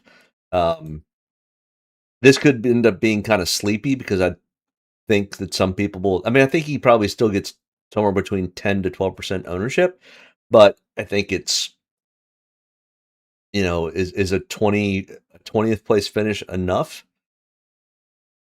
I don't think so. Same track, 23rd, 2, 1. Yeah. I mean, I think that's about the best we're going to see is 20th. So we'll lock it in at 30.8. So he'll get some ownership. And, if you think he has the potential for, what happens if he gets to 15th? 15th gets him to 48 points. 14th gets him to the optimal. So can Josh Berry finish top 14? I mean, it's possible. I don't know if it's really there. We'll split the difference. We'll go to 17th. We'll lock him in at 44 points. I think that's being generous, though. Austin Hill, starting in 13th. I think it's going to be a short day.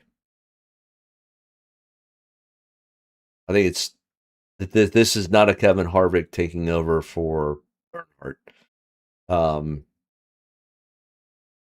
As much as I want Austin Hill to have a phenomenal day,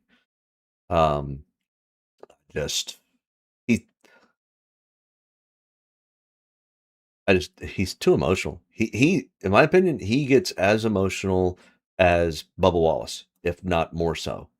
I mean, at least he did a ton of practice laps. He follows the average line pretty well, but starting in 13th, I don't see it.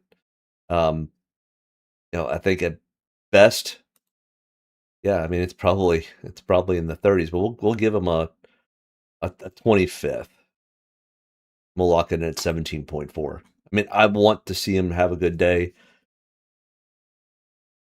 I don't know if he causes a wreck. I think he probably ends up just spinning himself out and saying, "Hey, I got the car on the track.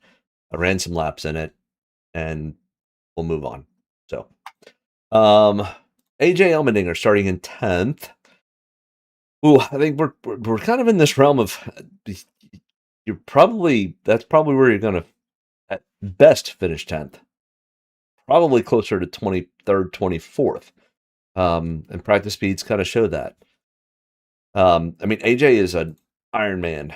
He'll definitely be there at the end without a problem. But I think this is probably about where it needs to be. We'll give him the 2 and 1, 22 points. I'm gonna lock him in there. We're gonna keep cruising here. SVG starting in 3rd. Oh, I don't even know how to explain this. 29.7. I mean, he almost had his fastest lap after he got some adjustments. If he doesn't spin once, he's going to spin twice, and then he'll end up finishing in 11th. Or worse. That's just what SVG does. It'll be nice to give him the 20th place finish. 24 points. That's where I'm locking SVG in. Oh, yeah. That's where I'm locking him in at. Ricky Stenhouse Jr. starting in 32nd. This is actually one of Ricky's better tracks. I think I really like the Ricky Stenhouse call today. I think he gets some ownership, but I think he also gets a little overlooked because everybody else is going to be pulling everybody else from this back here. I think it probably is, about where his average finish is, which is a 12.6. And starting 32nd, that's probably going to be enough. Ricky Stenhouse, 32nd. Get to 12th. 51.5. You don't even really have to lead any laps or fast laps. Yeah, I'm gonna lock him in there. I like the Ricky Stenhouse play a lot. I think he does have ownership though. I don't think it's going to be like huge. I think it's going to probably be like 15%. All right, who's next? Let's see Ricky's practice speeds. Fired off super fast in that one lap, but John Hunter Nemechek starting at 15th. Maybe he gets to 12th. Oh my gosh, there's somebody with crutches already. Who is that? Did he burn his foot? Or was he already there? Ed Carpenter. Oh, it's Ed Carpenter Racing Issues. I don't even know who that is. I don't know who the Java House driver is. I'm walking on crutches. Doesn't look good. Yeah.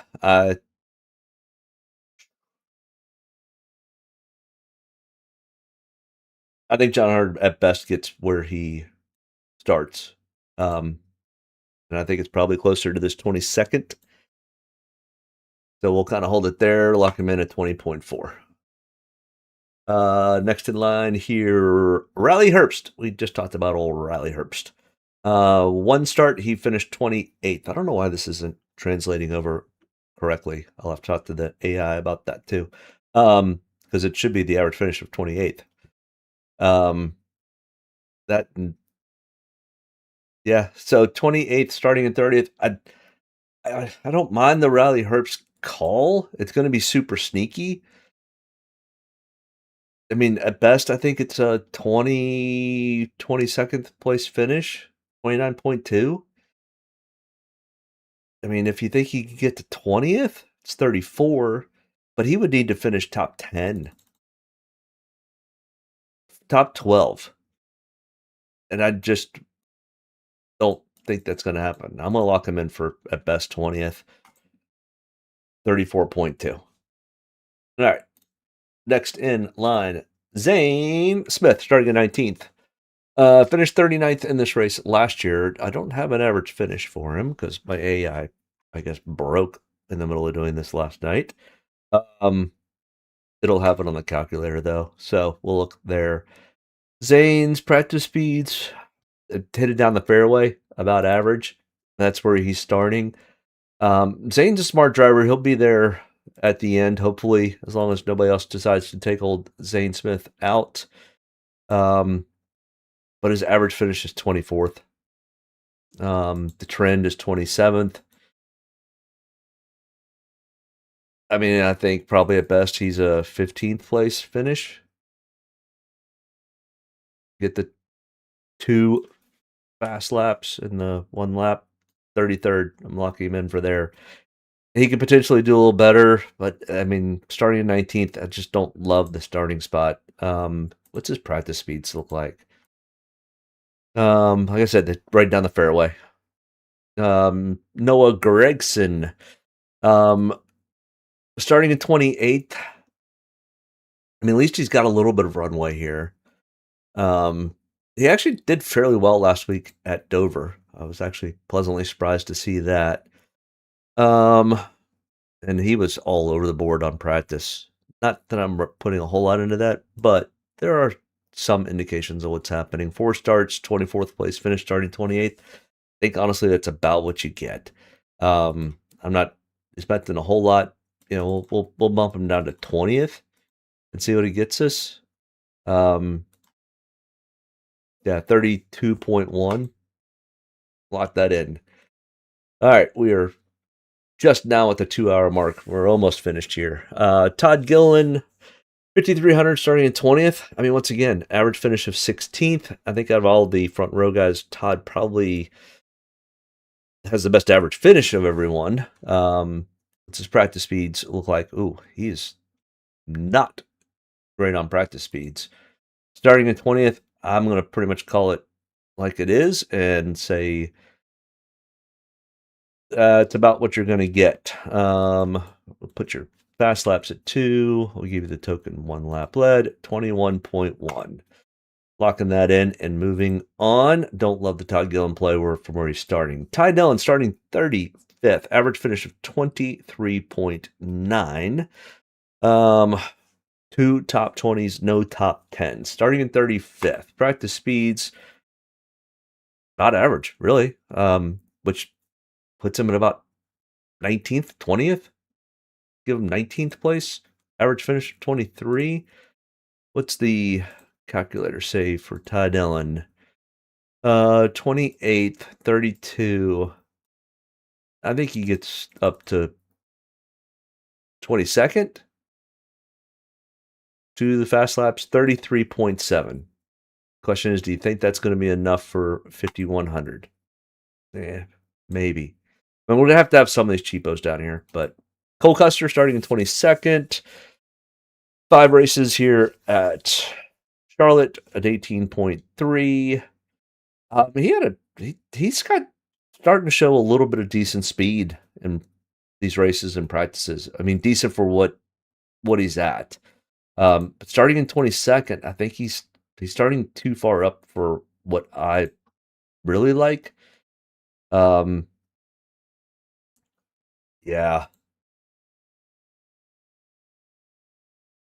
I'm going to bump him down to like 25th.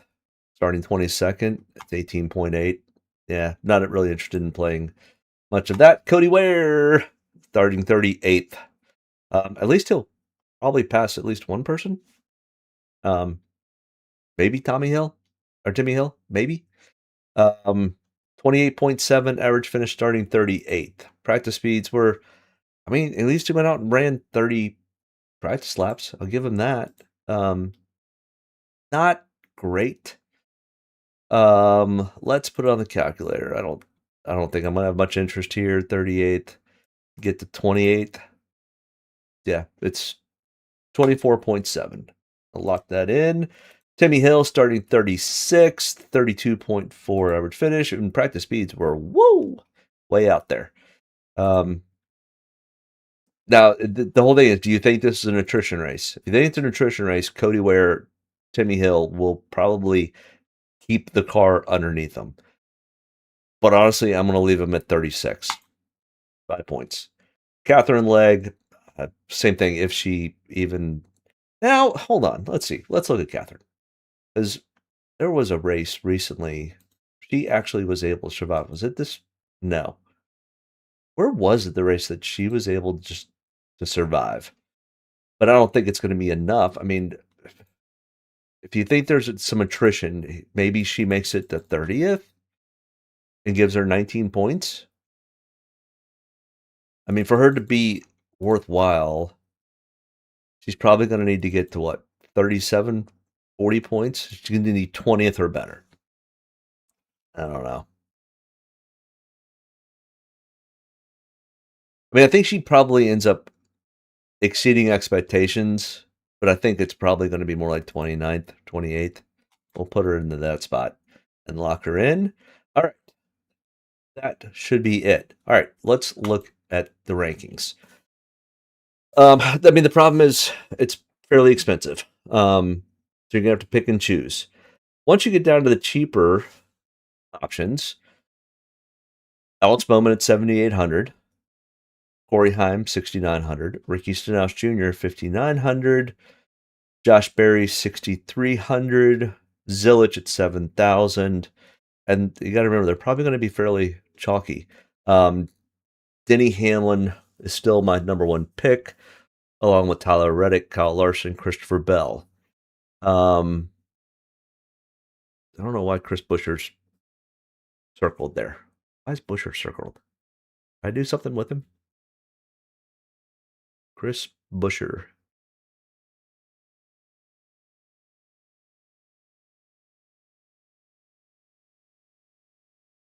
I'm trying to figure out why Chris Buescher's circled.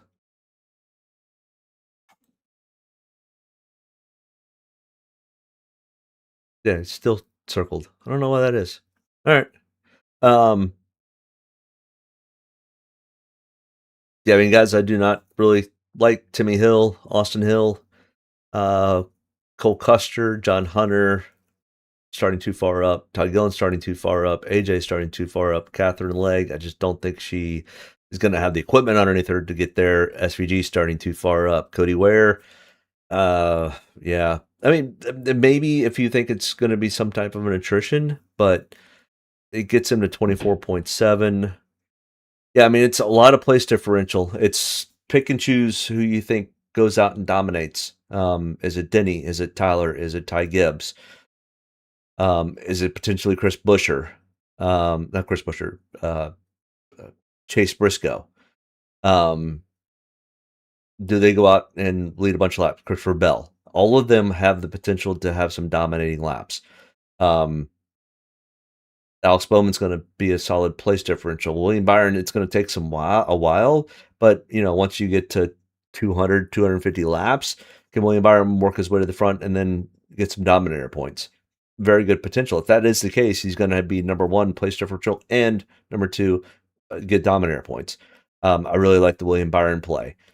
So, I mean, you can't run these guys all out. So you're going to have to pick and choose. You run Denny and Tyler along with Heim, Stenhouse, Zillage, Barry. I think Barry may be an interesting call that gets overlooked a little bit. I mean, a Ross Chastain still starting in 27th. I know I don't love it, but it gives you a little bit of salary relief. Riley Herbst starting in 30th is a maybe. Ty Dillon is a maybe. Noah's a maybe. So, yeah, I mean, I really like this a lot. Yeah, this is threshold driver, lowest salary under 8,500. Oh, he's the $8,500 guy. Okay, I see what it's doing there. I see what it's doing. Okay, well, that pretty much concludes everything. I mean, this is what I came up with on my algorithm, which is Byron, Hamlin, Elliott, Larson. Reddick is start up front, stay up front, dominate some laps. Briscoe would be another dominator, and Gibbs are my probably top three along would be my top three for early domination. Late domination starts to come into play. It's Byron, Hamlin, Elliott, Larson.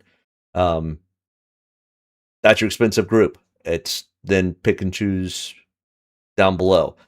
You're going to have somebody like an Austin Dillon who's going to start up front, stay up front, be there at the end, and get some points. Let's go back to our calculator here. Let's look at Austin Dillon one more time, because that's the interesting play, because you can play an Austin Dillon, get a top 10, maybe an 8, 37.2 if he has a couple fast laps in the lap led, 38.4. 38.4. I mean, it puts him 20th on the list. It's going to be somebody like an Austin Dillon that starts close to the top 10, finishes in the top 10. That'll be sneaky. Won't be super heavily owned. I mean, the rest of these guys that these 44 points up are all going to be 10% or more owned.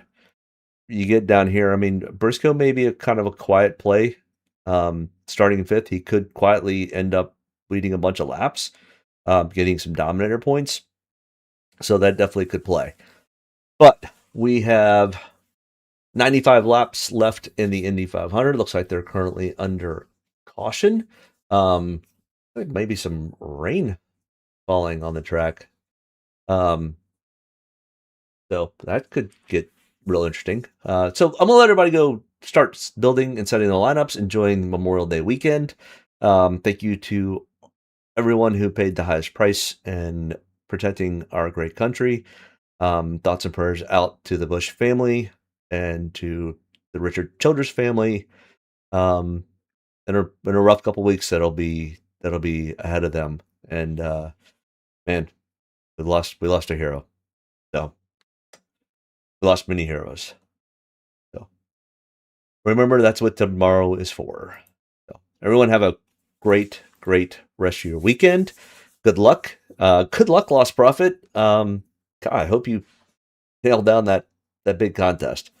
I appreciate everyone watching, tuning in. Make sure you join the Discord. Make sure you like and subscribe on the video. And I'll be in the Discord tonight while watching the race. So good luck, and thank you, everyone. Bye.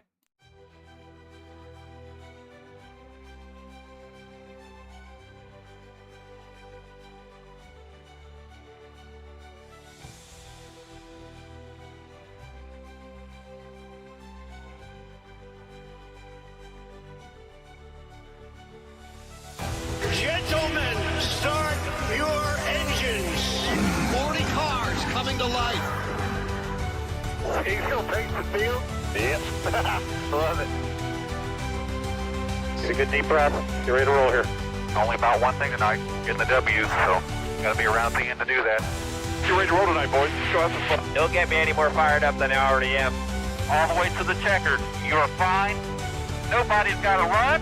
Checker five, baby! Really proud of you, man. Drove your butt off tonight. We had the best car here, bud. Yeah, boys. Way to rebound. Great job. Great job, bud. Really good job. Appreciate you hanging in there with us all weekend. What a weekend. Good job. Thank you.